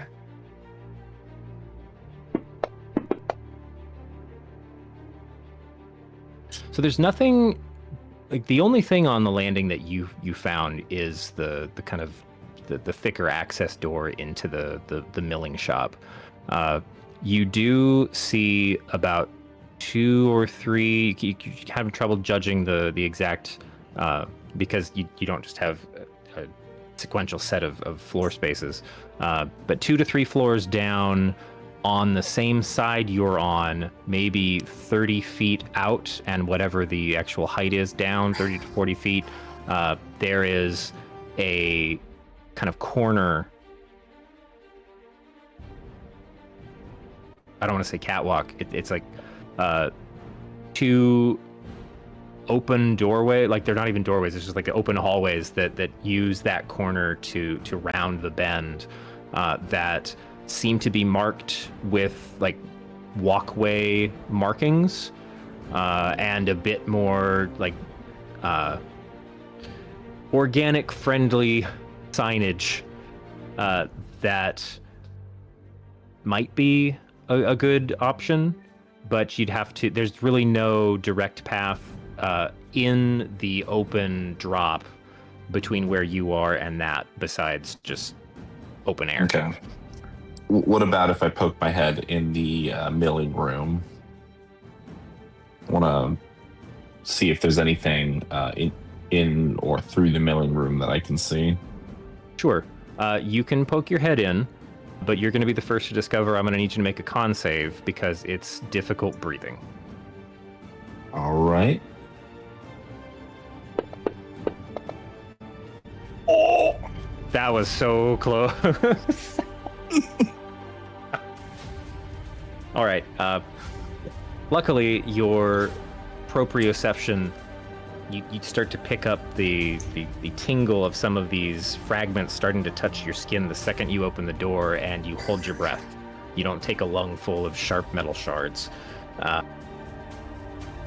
You can see that there is a similar door to what you have, what you're just peeking in, but a little skinnier, and it seems to be about the same dimensions as the hallway you could see down below, directly to the right, which would be about a 30-foot distance to cover through the active workshop floor.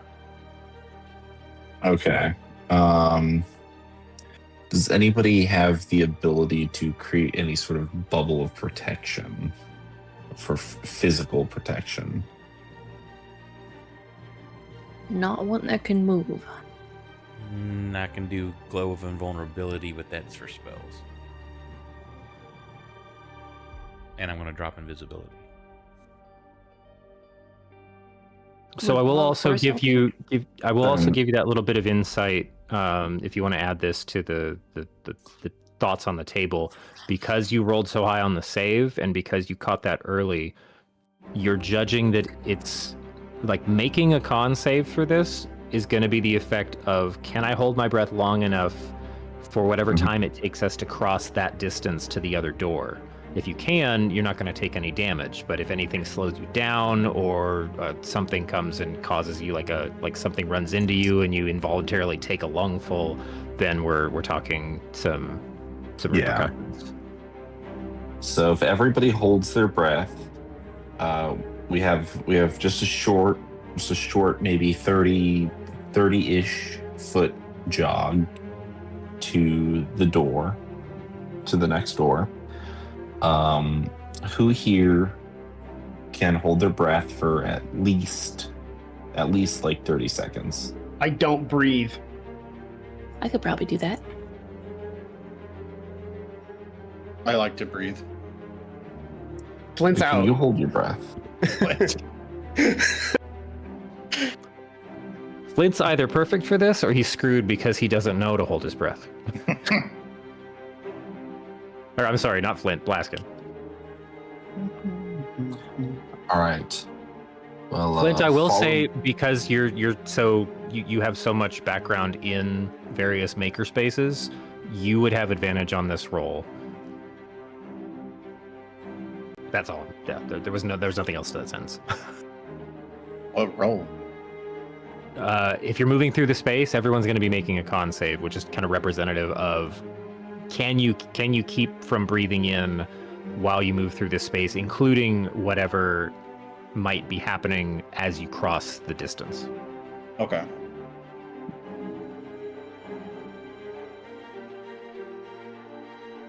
Well,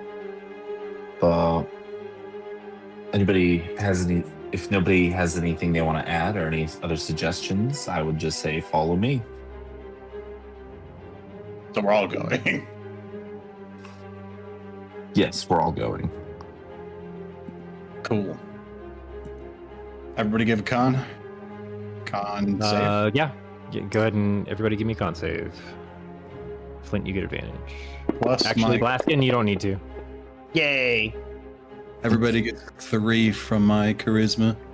Oh, nice. Hooray, I don't It'll be a breathe. 23 from me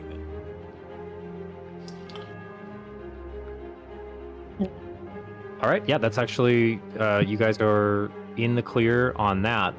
You're not gonna have any trouble.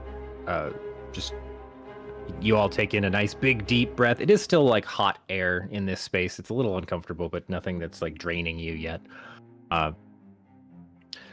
Now you all file in and immediately start following in the direction that Lily's voice mentioned outside was where you wanted to head.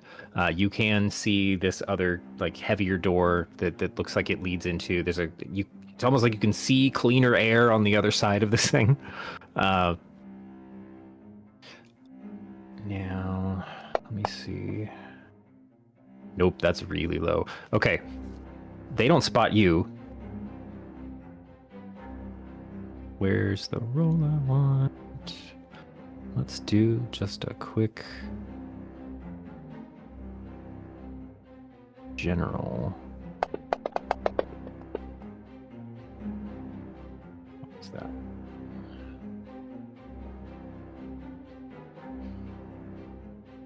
Okay.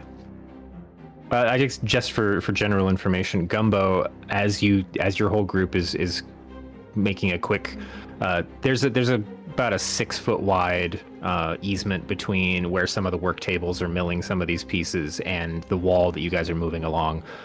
So nothing moves into your space, accidentally bumps into you. No, sparks come burning anybody. But you pick up. You're the only one that rolled high enough on this.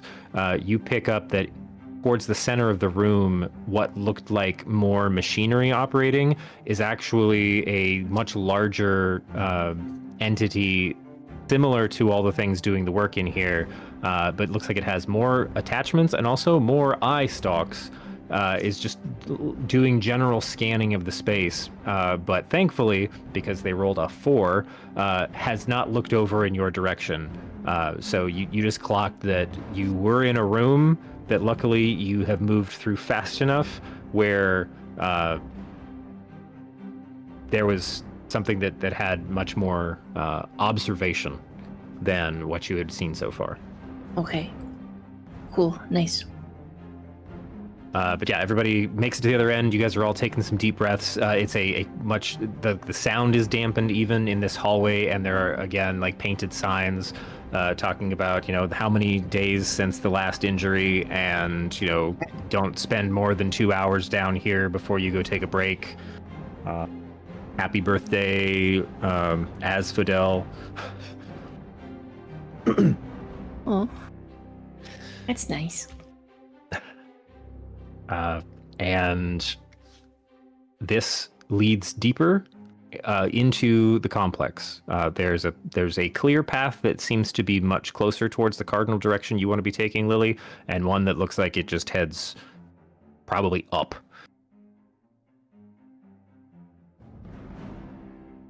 So as you guys move into, we're going to enter one larger functional space. The air is clear here, but this is where more of the... this is a much harder space to navigate because it's... You reach a set of stairs that head downwards towards a much more open operational floor. Looks like a large assembly area where things are being slowly riveted together on like 10 or 12 different moving conveyor belts, all in parallel.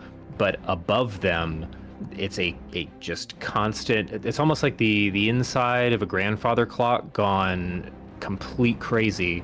All different sheets are moving up and down on pulleys and chains. They're moving side to side as pieces are being brought in, shorn in half. The bottom half is attached to something and moves down the conveyor belt, and then the top half moves to the next conveyor belt and it's attached, and then another one sweeps in for the next 2 sets. So there's just layer upon layer of effectively collision hazards, slicing hazards that are occupying everything within like a 6-inch tolerance of the conveyor belt itself.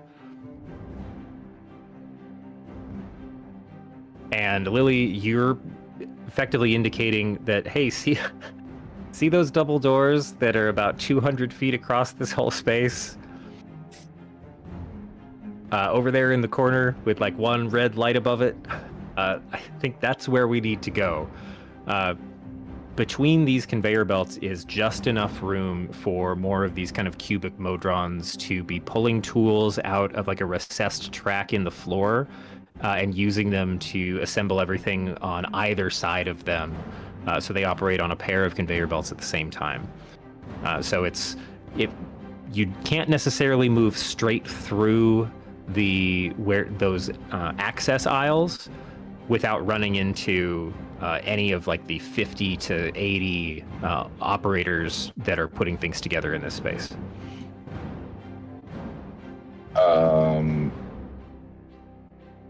With the distance that we have, Or sorry, let me kind of rephrase that. Do the door that, based on like where I recall the portal to be, how much further am I thinking the portal's just on the other side of this door, or am I thinking that like the portal is in that direction and the door is like our next step? So you can see where the portal is, and as you get closer, it's clearly coming into view as like a square shape that doesn't necessarily look like it's regular door height. So you're either further away than you think, and it's still like very large, like more of like an access garage, like what you walked through to get into the building, or it's more conveyor belt shaped, just as like a receiving end. But Okay. if you were to try to graph it in space, you need to go diagonally across this active operation room, and then kind of head. So it's not sitting on the other side of the door. It's then off at like a 30-degree angle back to the left, but you're more or less on the same level now. So it Okay. wouldn't be a whole lot, like you wouldn't have miles to go by any means, but it's not just going to be like waiting on the other side of the door for you. Okay, because I was wondering whether or not now would be a good time for Lucky to portal us over there, but we would. I mean, it's always see something invisibility if you we can did that. weigh. Who's feeling lucky and wants to scan for just one last bit of manipulating the environment? We'll do one more round of yes, but to say, Can I do a think thing? I see. Yes, you could always do a thing. I'm gonna try rolling. Okay. I'm gonna give it a investigation, and I'm gonna turn on my ghostly gaze to try to see through a bit of this mechanism to find maybe a more safe path for us. Okay. So I'm gonna go this. Ooh. Oh, okay. What, yeah. So, Nat 20. So With that extra, like, X-ray scan, what clicks in Gumbo's mind? This can either be something you see, or I'm even going to give you, like, a bit of a beautiful mind moment to like, do you see, like, a set of dominoes that could fall in the right way? yeah, I see all these different like machines going. I kind of find like just the right path we could probably get through, away from all the big crunching gears and all the saws and whatnot. Something that might just work, away from all these like robots with eyes that could maybe see us. So I'm going to say, and this is like, you're lining up this great cinematic setup here, because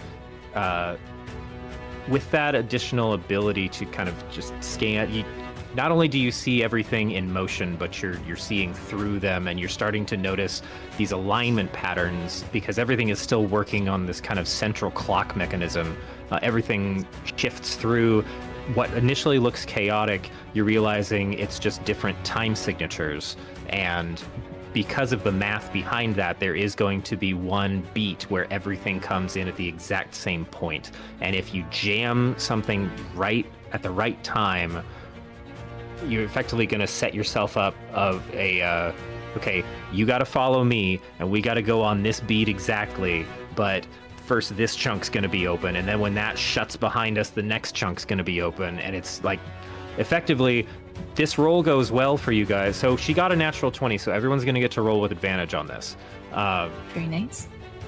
It's going to be, you're going to be jumping past blades that come down once the timer, goes off, and then the next, like, you run through a section, like you basically do a power slide through a furnace that has just shunted all of the cooling air through it before lining up for the next heat. And the second everybody passes through, all the flames gout back up underneath you. But that's going to give you like a perfect path through all of these just seemingly uninterpretable moving pieces. So Gumbo, I'm you into it. figured I out like it. you figured out the pathway. I'm gonna want everyone, if you default on this one is going to be athletics or acrobatics. If you think you can use something else to give yourself an edge, pitch it.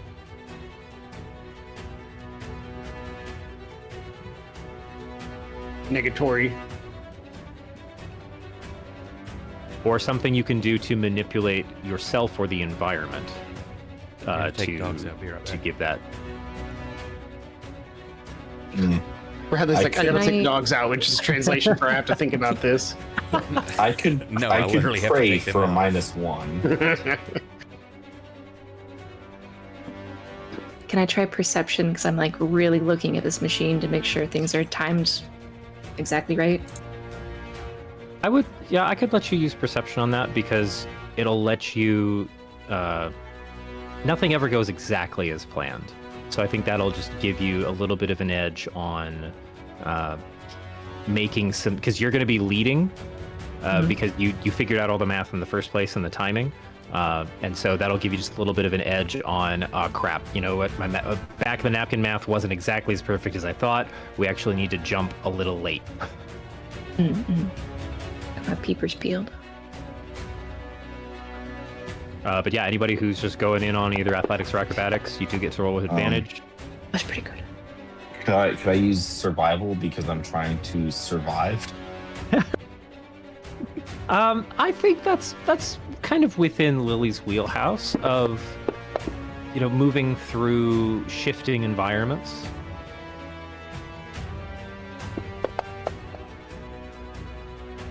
You do get advantage. Oh.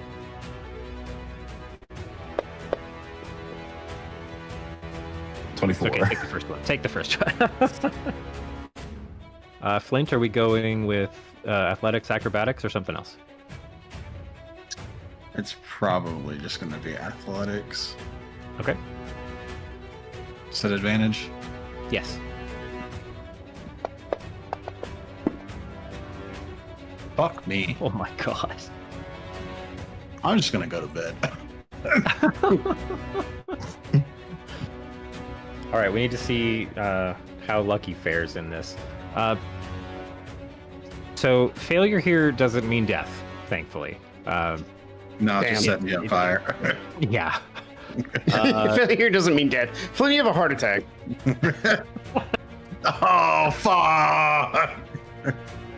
I knew the beer was bad, but I couldn't stop. Just in the middle of this stealthy, super stealthy run through this factory, just some dwarf just He's invisible still. The place gets quiet, like slowly, just a dwarf screaming over all of it, just Okay, well, you guys are both in luck because I rolled like crap with 2d12. Flint, you take 8 points of fire damage because you got a foot stuck in one of the grates right at the edge of that furnace that was heating back up. And Blaskin, you take 11 points of slashing damage because you happen to be taller than everybody else moving through, and Gumbo didn't quite figure that into the pathway. So you basically take like the edge of a 5-foot buzzsaw to the shoulder before you move out of the way. Gumbo, did you forget to account for the fact that I'm not gnome size? I'm sorry, I forgot how tall you were. I took 19 from the fall earlier, right? Yes. Okay. Just making sure. I'm almost at 30. Left or taken? Taken. Oh, okay.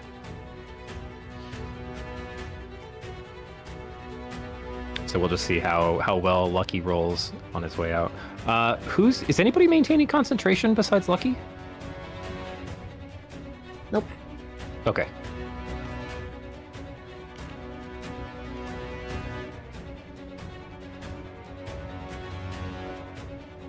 So it's a little late to ask, but Lily, was there any thought to casting Pass Without a Trace? Nope. There was no thought. There probably Actually, should have been, in hindsight. I actually did think about this a while back, but we'd already cast the invisibility and everything, and it would cause me to lose the invisibility.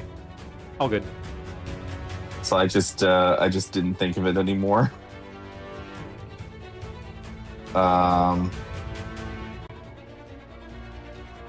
It travels with me. I mean, Yeah, no, I'm like. I'm trying to think because You could do it once you guys get through the door, but I'm not gonna like retcon. Okay. Yeah, we already had our rolls. Yeah, I think. But I had forgotten about it too. Then I'm like, oh wait. Oh, it is up to an hour.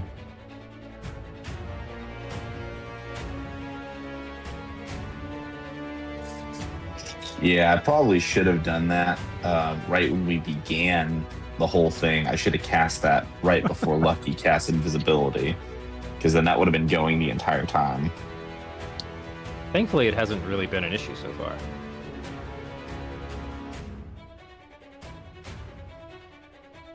He says, hopefully.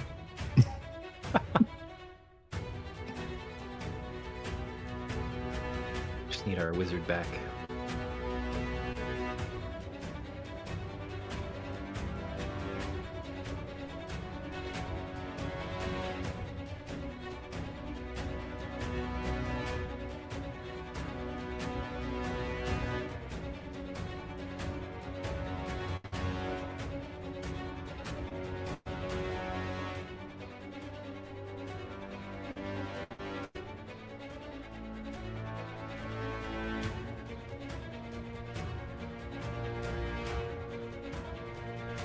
Saw him moving through your sleeve earlier. You're sitting there working, and there's just these paws going.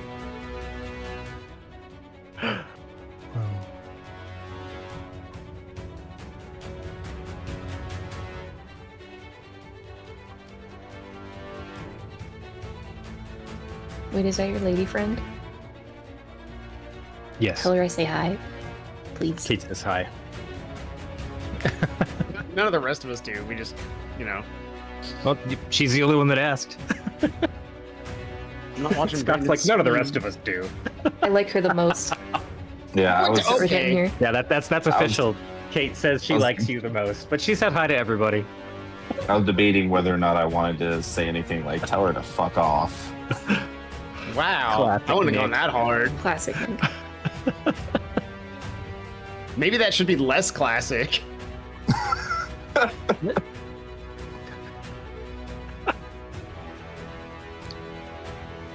She's got one of those the comfies, like the giant blanket that's been given a hood and sleeves. And Oh, the cat will actually crawl in there and hang out, but when I that's looked so over, cozy. he was fighting with it, and so like along her sleeve, you just saw like paws like fighting at the wall. I'm back. Sorry about that. All good. So it's either going to be with advantage because you're the only one that hasn't rolled. Everybody else has already taken damage.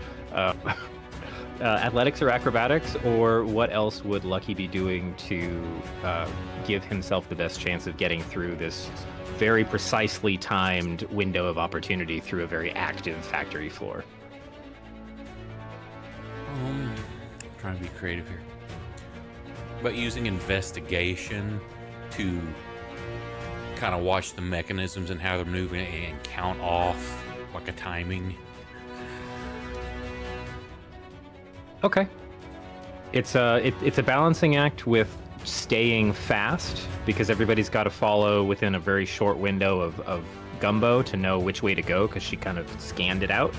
But we can go with investigation on that one. You say that with or without it? With advantage. So her 20 roll gave everybody advantage on that because of the Just roll it again. keen insight.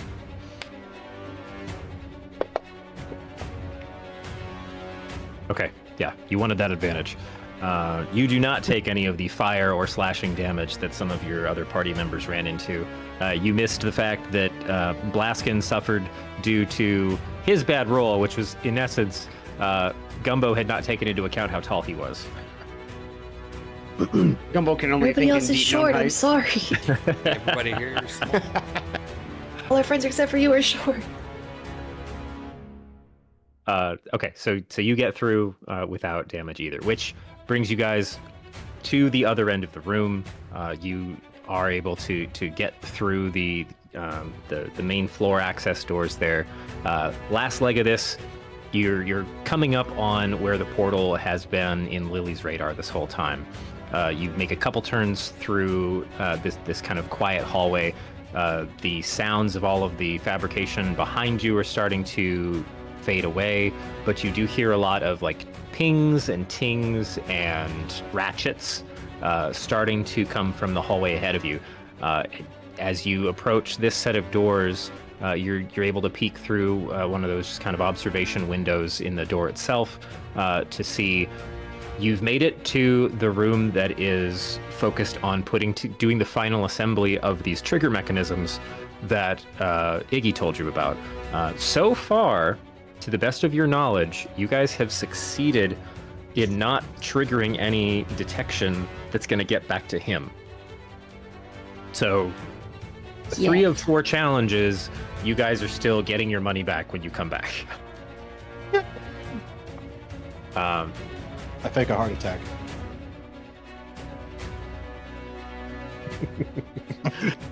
Nobody sees it.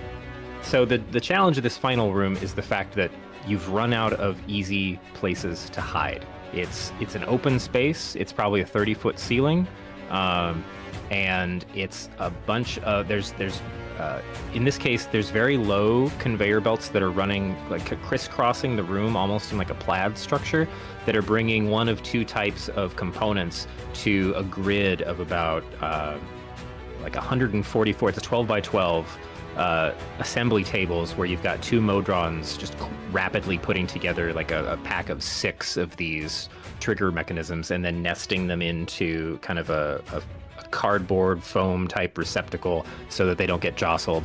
And then as you watch from the window, all of those get collected into a larger grid and put into these metal cases on a wider conveyor belt that you see head towards the center wall at the far end of the room.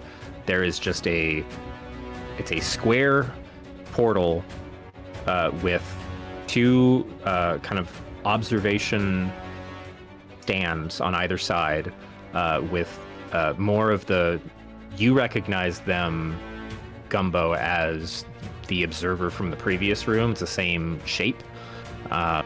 And these boxes are like the portal is exactly the size of these chests that are going through. And the general flow of the room is the parts come in on these crisscrossing belts. They get packed into boxes of 6. Those boxes then get collated into crates that are about 5 feet wide, 7 feet long, and 3 feet tall. And then those just proceed straight through and go through a portal to what you hope is Eberron.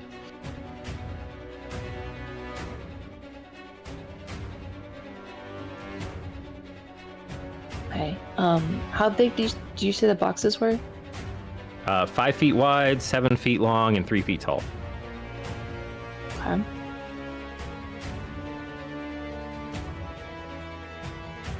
Do we think that they can see through the boxes if we get in them? This is a gang question. I wish there was an easy way to find out.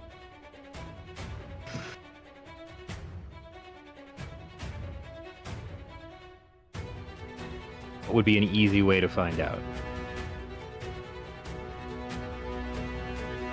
We send in a magical rat.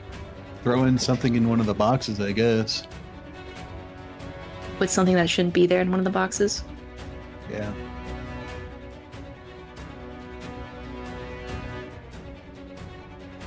Okay, let's paint some more details into the room here. What kind of room are you guys envisioning? Where would be an easy access point to either investigate the boxes or add something to a box? I'm imagining a bunch of conveyors, moving stuff around the room from one robot, putting in the first layer of packing to another one loading it, to the next layer, etc., etc.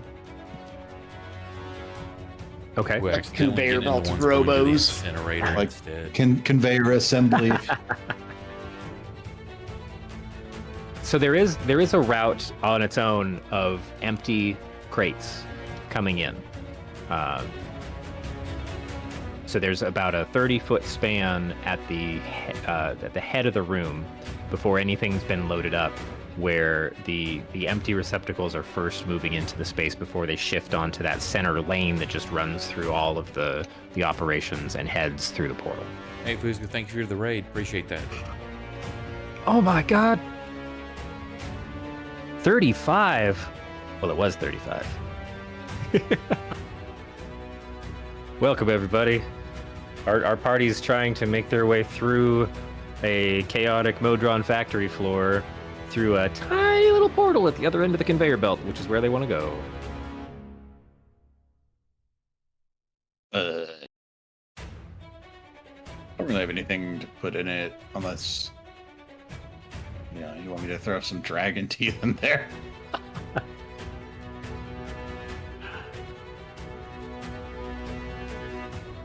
Well, we could just take the triggers out and see if the empty one goes through, or if they remove it. Sure. Maybe do a little mage hand, find a gap somewhere. See if they notice the change. How much can your mage hand? Are you talking taking them all out? I think just like maybe one. If we take like a few out, or however many we can, because I can do 5 pounds. If Lucky helps me, we can do 10 pounds. Okay. That's also going to drop your invisibility. Right, I keep forgetting. Which, I mean, at this point, it's up to you guys. Like, are you making that last ditch? Like, are you just saying, you know, to hell with the stealth, or are you doing everything you can to make sure you get that money back when you return? Gotta stay Oh, stealthy. yeah, you know, if they can see through invisibility anyway, Lily, you should really cast that one spell.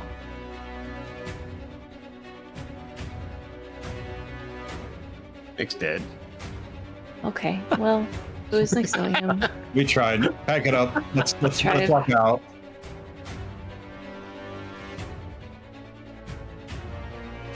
I don't think it would be a bad idea to drop invisibility and do some other stuff. We'll get it on the next go. We'll try again tomorrow. What was the one spell you were considering, Gumbo? Well, if we want to mess with the boxes using Mage Hand,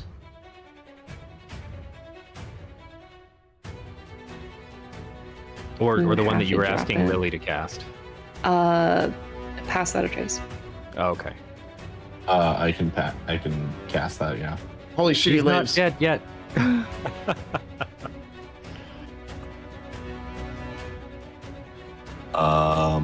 I'm probably out of all of us the person who least needs the invisibility. So, We're just assuming that these robots can see through it anyways. let's see. Pass without the trash.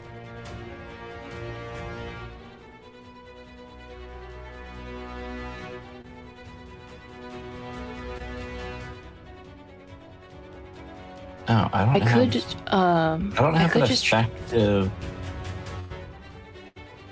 Weird. It doesn't come with a thing for me to click to add to you guys for bonuses, but that's fine. It's just what, a plus 10? It's just You a plus pass that 10. trace, Yeah. it gives a plus 10 Okay. to Yep. stealth checks. Lucky, do you have Dimension Door?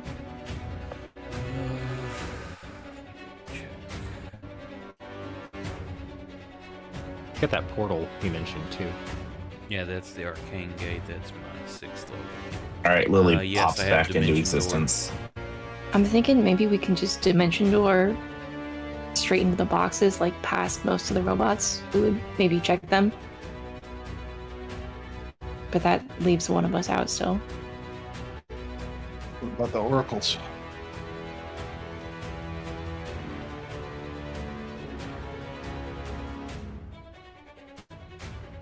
That's a good Hey, question. what about the oracles? Did you say they were scanning the boxes right before they went to the portal? So there's 2 observation platforms that flank the portal. So the portal is just as tall as those boxes are. It's about 3 feet tall. And then there's platforms on either side. They're probably 6 feet up, and each one has one of those kind of observer mode, larger modrons, just kind of scanning the whole room in general. As you watch for a minute, it's not that they're specifically looking at the conveyor belt line going in. It's just the most out of the way position to have view of the whole room. Okay, well, if they're not scanning every box, or even like directly staring at I thought they were literally staring at the belt like the whole time. Just go in there not looking, easy. Yeah, easy. When we get ready, I'll send apples just to movement in an opposite direction to draw attention. Okay.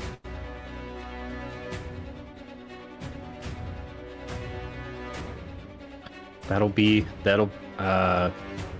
going to factor that into their overall curiosity and suspicion to have an owl this deep in the factory just randomly fly through the room, but that's certainly one of the tools in your toolkit. What if we had 500 rats?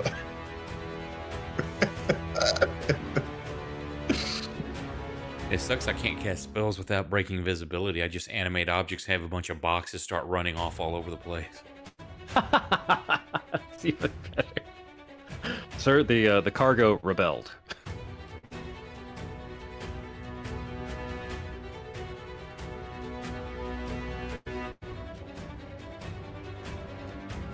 Okay, I know Scott had to step away for a second. So it sounds like we're still deliberating over, are people hopping in the boxes? Are you scanning something first? Or have we moved on to, we're just going to try to get in there when they're not looking? Yeah, I think with the distraction, we just run for it. No, I don't think that's a good idea. I don't know if we need the distraction.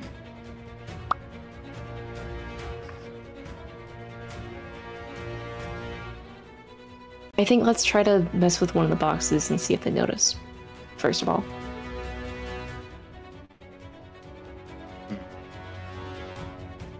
Okay. Paint us a picture, Oh. Gumbo. How are we messing with the box? I'll break my invisibility. I'm gonna cast a little mage hand.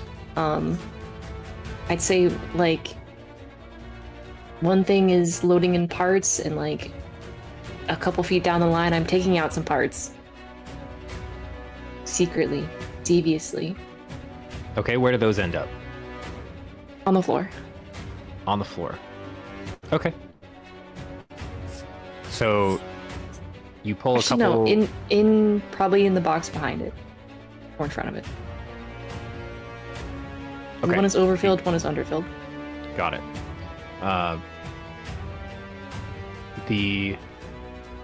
So you cast Mage Hand.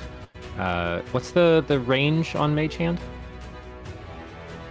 I don't think it's that big. I think it's only 30.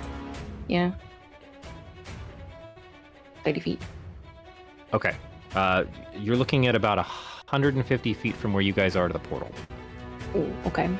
So you can manipulate. There are, because of the way these belts are wound through, it's a little bit of spaghetti. So there is a pass that comes back by earlier in the room where you can change the contents a bit earlier and still end up with something at the end that's going to have underfilled and overfilled. Mhm. So we'll say you've got a pair of boxes, one that's too shy and one that's too extra. Those you watch that as it winds its way through and then straightens out for that middle run, straight for the portal destination. The two observers are just scanning the room in general. Didn't seem like they picked up on the box movement. You had that distance from them as a bit of an advantage. And both of the boxes seem to go through fine. Okay. Now, I will note that about halfway through the room, right before they go onto the central platform and shunt forward, they are lidded. So they aren't open the whole way. When they go through the portal, it's like they put the top on top of the crate and nailed it in.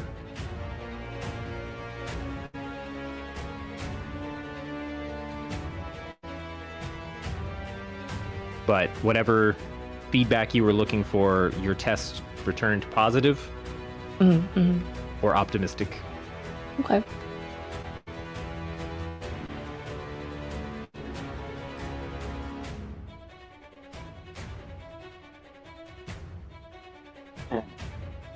My current bright idea is we maybe flip a box upside down and hope they don't notice and just try to solid snake it through. If anybody has any better ideas, feel free to bring them to the table. I don't know, man.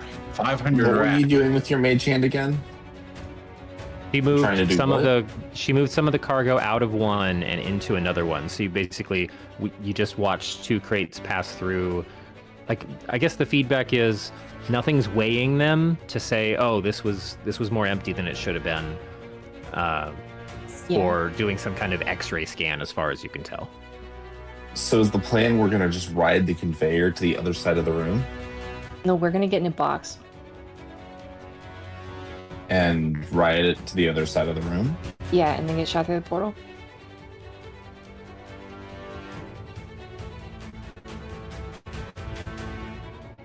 I don't see how this could possibly go wrong. I get it. I would like to Well, get in a box. it's a better plan than just running for it. Well, you know, except for the fact that if we just run for it, we'll be able to see if anything happens. What? I don't want to see if anything happens. I just wanted to be able to click. I just want to hide under a box. Put me in a box.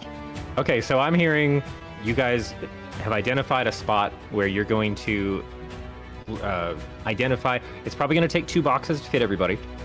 So you're going to need a pair of these, especially Blaskin. You're going to need to fold up a little bit. But you bundle the party in 2 overturned crates so that you've already got you're effectively, solid snaking it through the conveyor belts. Yep.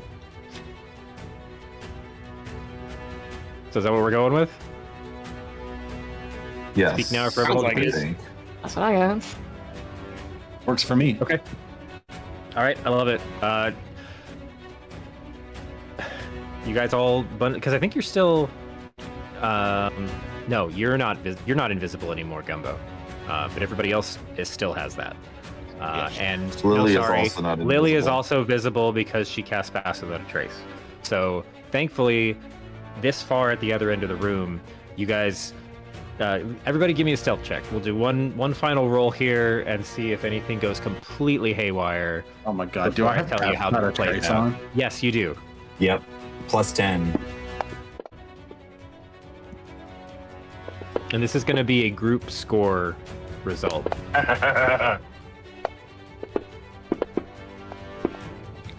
Damn, Gumbo showing you up fierce.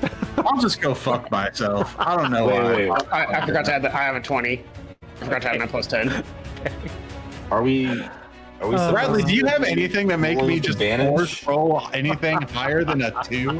That's all he the can only give you right portent now. I have is a 2, sir. Oh my fucking god! Okay, If you good roll news. one, Good I news. could let you reroll. This is a group check.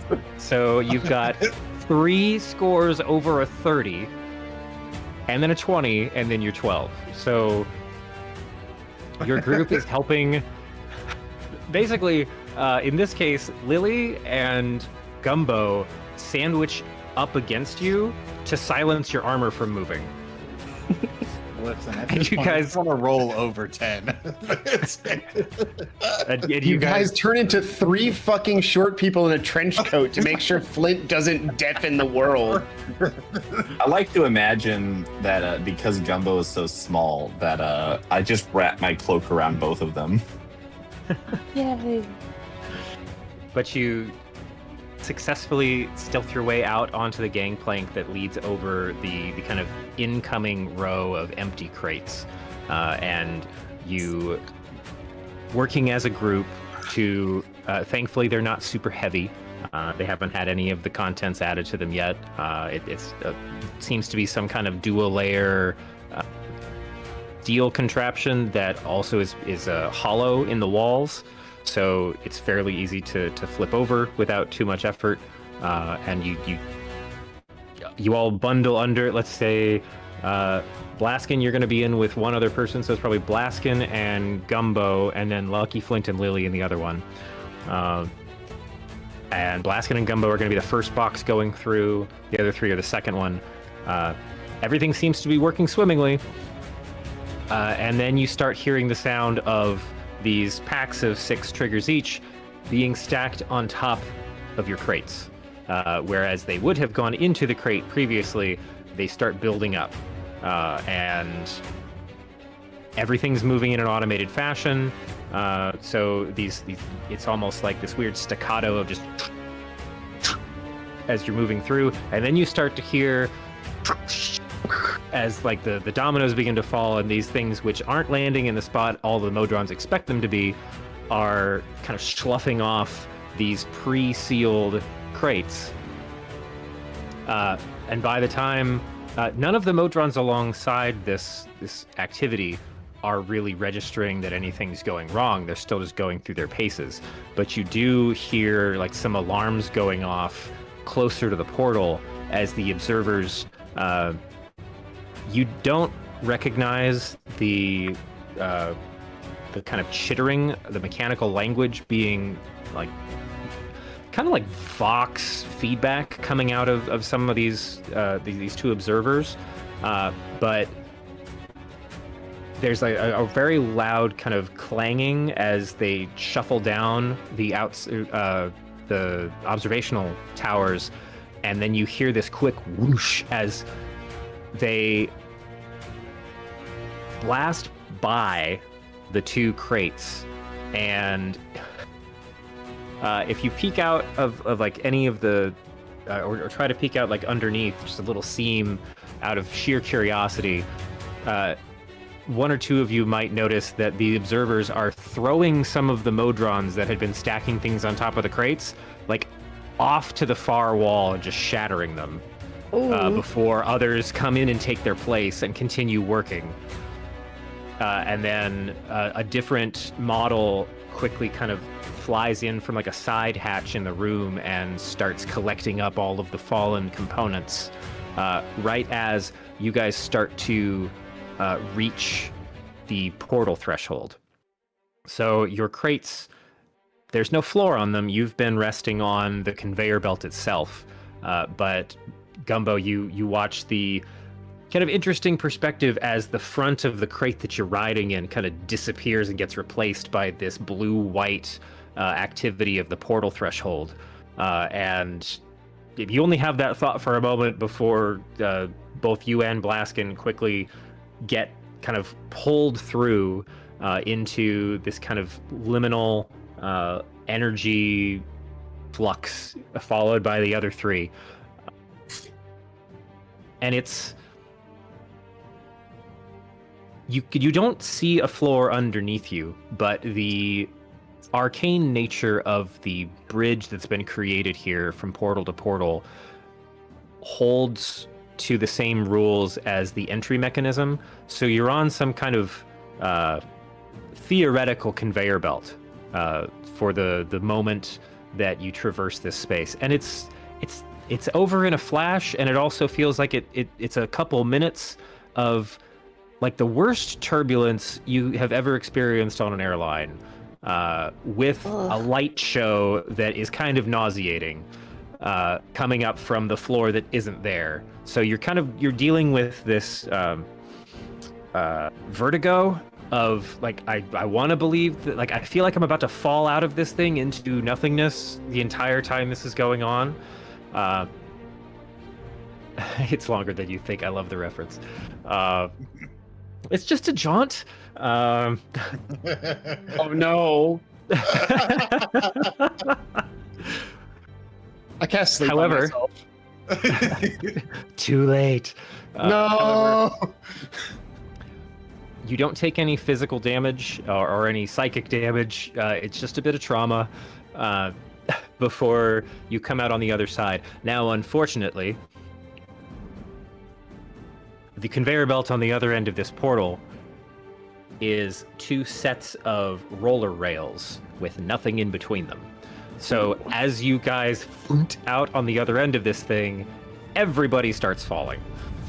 So it's at the other end, this crate comes out, and if you're watching from the side, Gumbo's just, ah! And then Blaskin, ah! Then you got Flint, and Lucky, and Lily.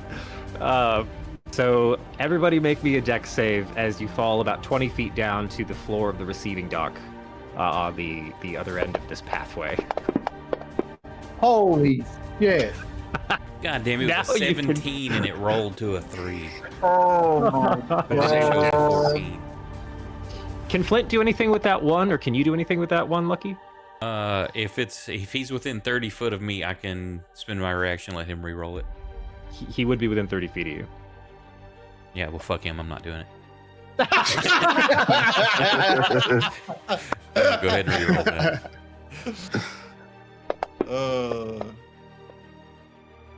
So it's a 12. Now, don't Why you are you have auto-failing? a plus Auto-fail. 3 for your aura? Wait. Why is it auto fail? What the fuck? What effect is on you? I don't know. Oh, I should be looking in combat tracker. I'm Stunned. On you. Okay, dude, I said you were stunning, not that you're stunned. Oh, okay. How long have you been stunned for, dude? Dude, I have no fucking clue. I think maybe since we got what's his name? Since a ribcage? No, since we got the dog Launch? Sponge, because I got stunned. Oh yeah. I got giga stunned and then body slammed. Okay, Gumbo, you're safe. Lucky, you're safe.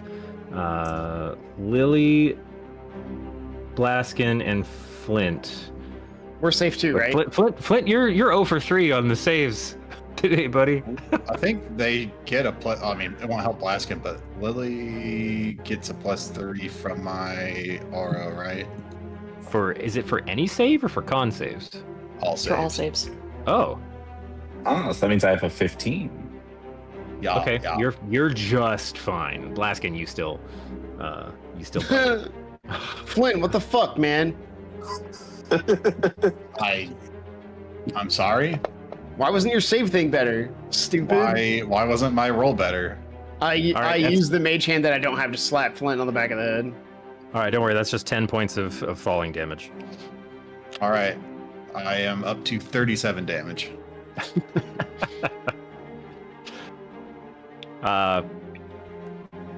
Otherwise, you guys get the chance to just kind of dust off after the very appetizing trip through portal space and start to take in your surroundings. You're immediately surrounded by some piles. Unfortunately, you didn't land on them.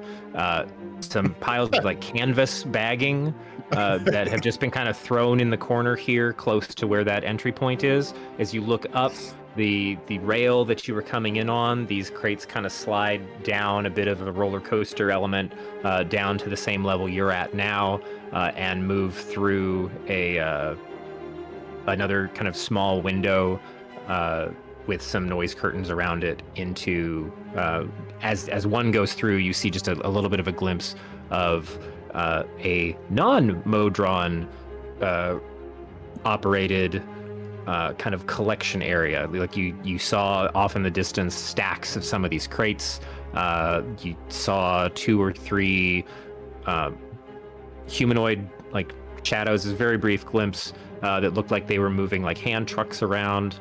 And then there's just a general hum of, you can tell there's a lot of like noise outside of whatever building you're in right now.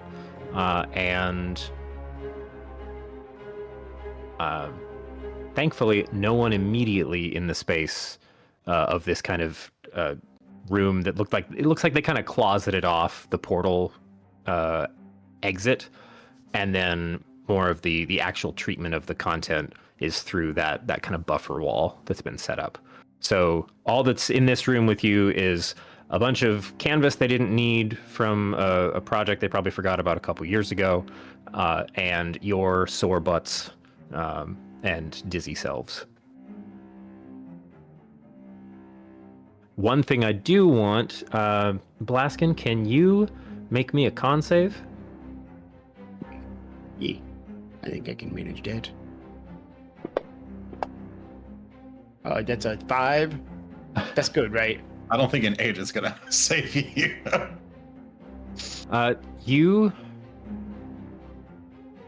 How would you describe Blaskin's general look, like his aesthetic, his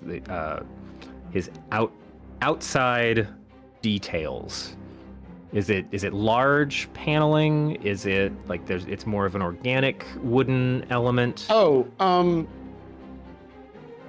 I've always imagined it as being kind of armory, where like light but plate armor. So they're not huge panels, but they cover like a good portion of the chest. Almost like modern day body armor, actually, but metal, where they don't actually cover that much, but there is enough covered that it's still definitely armor, like knee pads, chest, shoulders. There's some small, the arms are actually almost like van braces. I'm trying to think of, yeah, they're the, let me, one moment. I have to make sure yeah, the arms are kind of like metallic van braces, but they don't go all the way to the hand. And every like individual digit of the hand has like a small metal plate on it, but underneath of all that is wood. Okay. So the rest of you don't notice this at first, but Blaskin, you start to feel a bizarre. You're not quite sure if it's pressure building internally and pushing out on the outsides, or if you feel your wood and metal skin and frame pulling itself away from like a central point in you. But it's just this, it's like you're something within your arms, your legs, your torso, your neck, the faceplate, the back of your head feels like it's trying to grow larger than your own physicality. And it's definitely, you start to just feel this building pain that goes from like a bone ache, like I'm talking human to human here, goes from like a bone ache to suddenly it's like this scary, unnerving, piercing pressure that translates into a burning sensation over your entire it's not your exoskeleton, but your entire outer skin. The rest of you start to notice, and maybe you had picked it up like when you were guys just hanging out, or you looked over and maybe got a little curious and closer when he was kind of in a powered down state and was resting. But he's always had these fairly subdued, like minimal lines that trace along the edge or go between wooden plates. Nothing more than like a millimeter wide, but they run down his arms, his legs. They trace some patterns, not like filigree, not all over the place, not weird like runes or tribal patterns. Just seem to have gone about everywhere, just so they have a bit of like thin external presence on a lot of the large surfaces. These start from their natural color, which kind of matched the rest of the frame. They start to glow like this very deep purple, and then that turns into a brighter, it's like trying to transition from purple to ultraviolet. It's almost going white, as everyone else begins to notice. However, Blaskin is going to react to the pain, but this is going to hit you for 60 points of damage.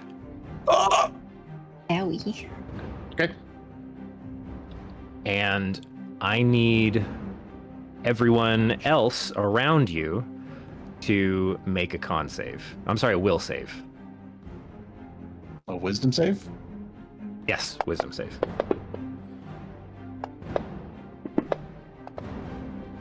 Do we get a +3 or Yeah. Yeah, if you're within range. I got a 19. 20? This guy has a 20, and he's like, do I get a +3? If that save is a 23, I want that +3. That save is a 23 means Brandon wanted us to lose it. The roll was for show. Okay, so it's a 23 on Lucky, a 19 on Gumbo, a 21 for Flint, and a 15 for Lily. Yep. Okay. Mm-hmm. Anybody below a 20 is going to take half damage. What? Wait, you mean? Wait, no, sorry, I said that wrong.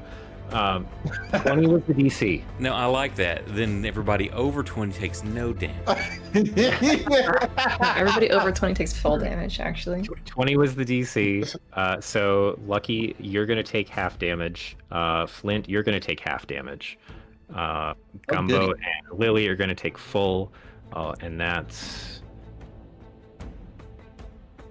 That actually kind of sounds like something you would have done in Grimdark, Bradley. Yes, Like it your wisdom save was too high, which means you understand too much, so you take double damage instead.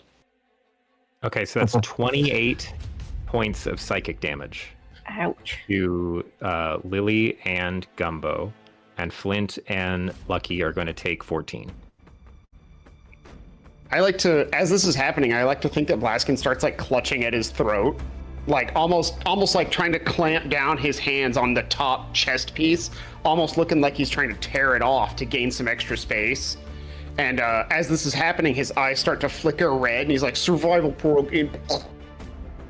So the way when you guys take this damage is because that purple that Blaskin is you're showing physical panic, starting to make these sounds of just like sheer like struggle, and then this brief almost shout of just raw searing pain.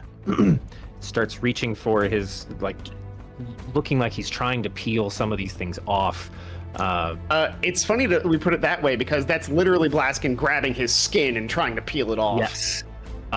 Right before that purple that builds to that ultraviolet, just this white this white energy, white hot starts to glow. It shines through his eye sockets as well, and even out of his mouth, as this builds to a crescendo before a effectively like a 50-foot sphere around him is all hit with this life-draining blast that causes the psychic damage to you guys. He takes the damage that he took.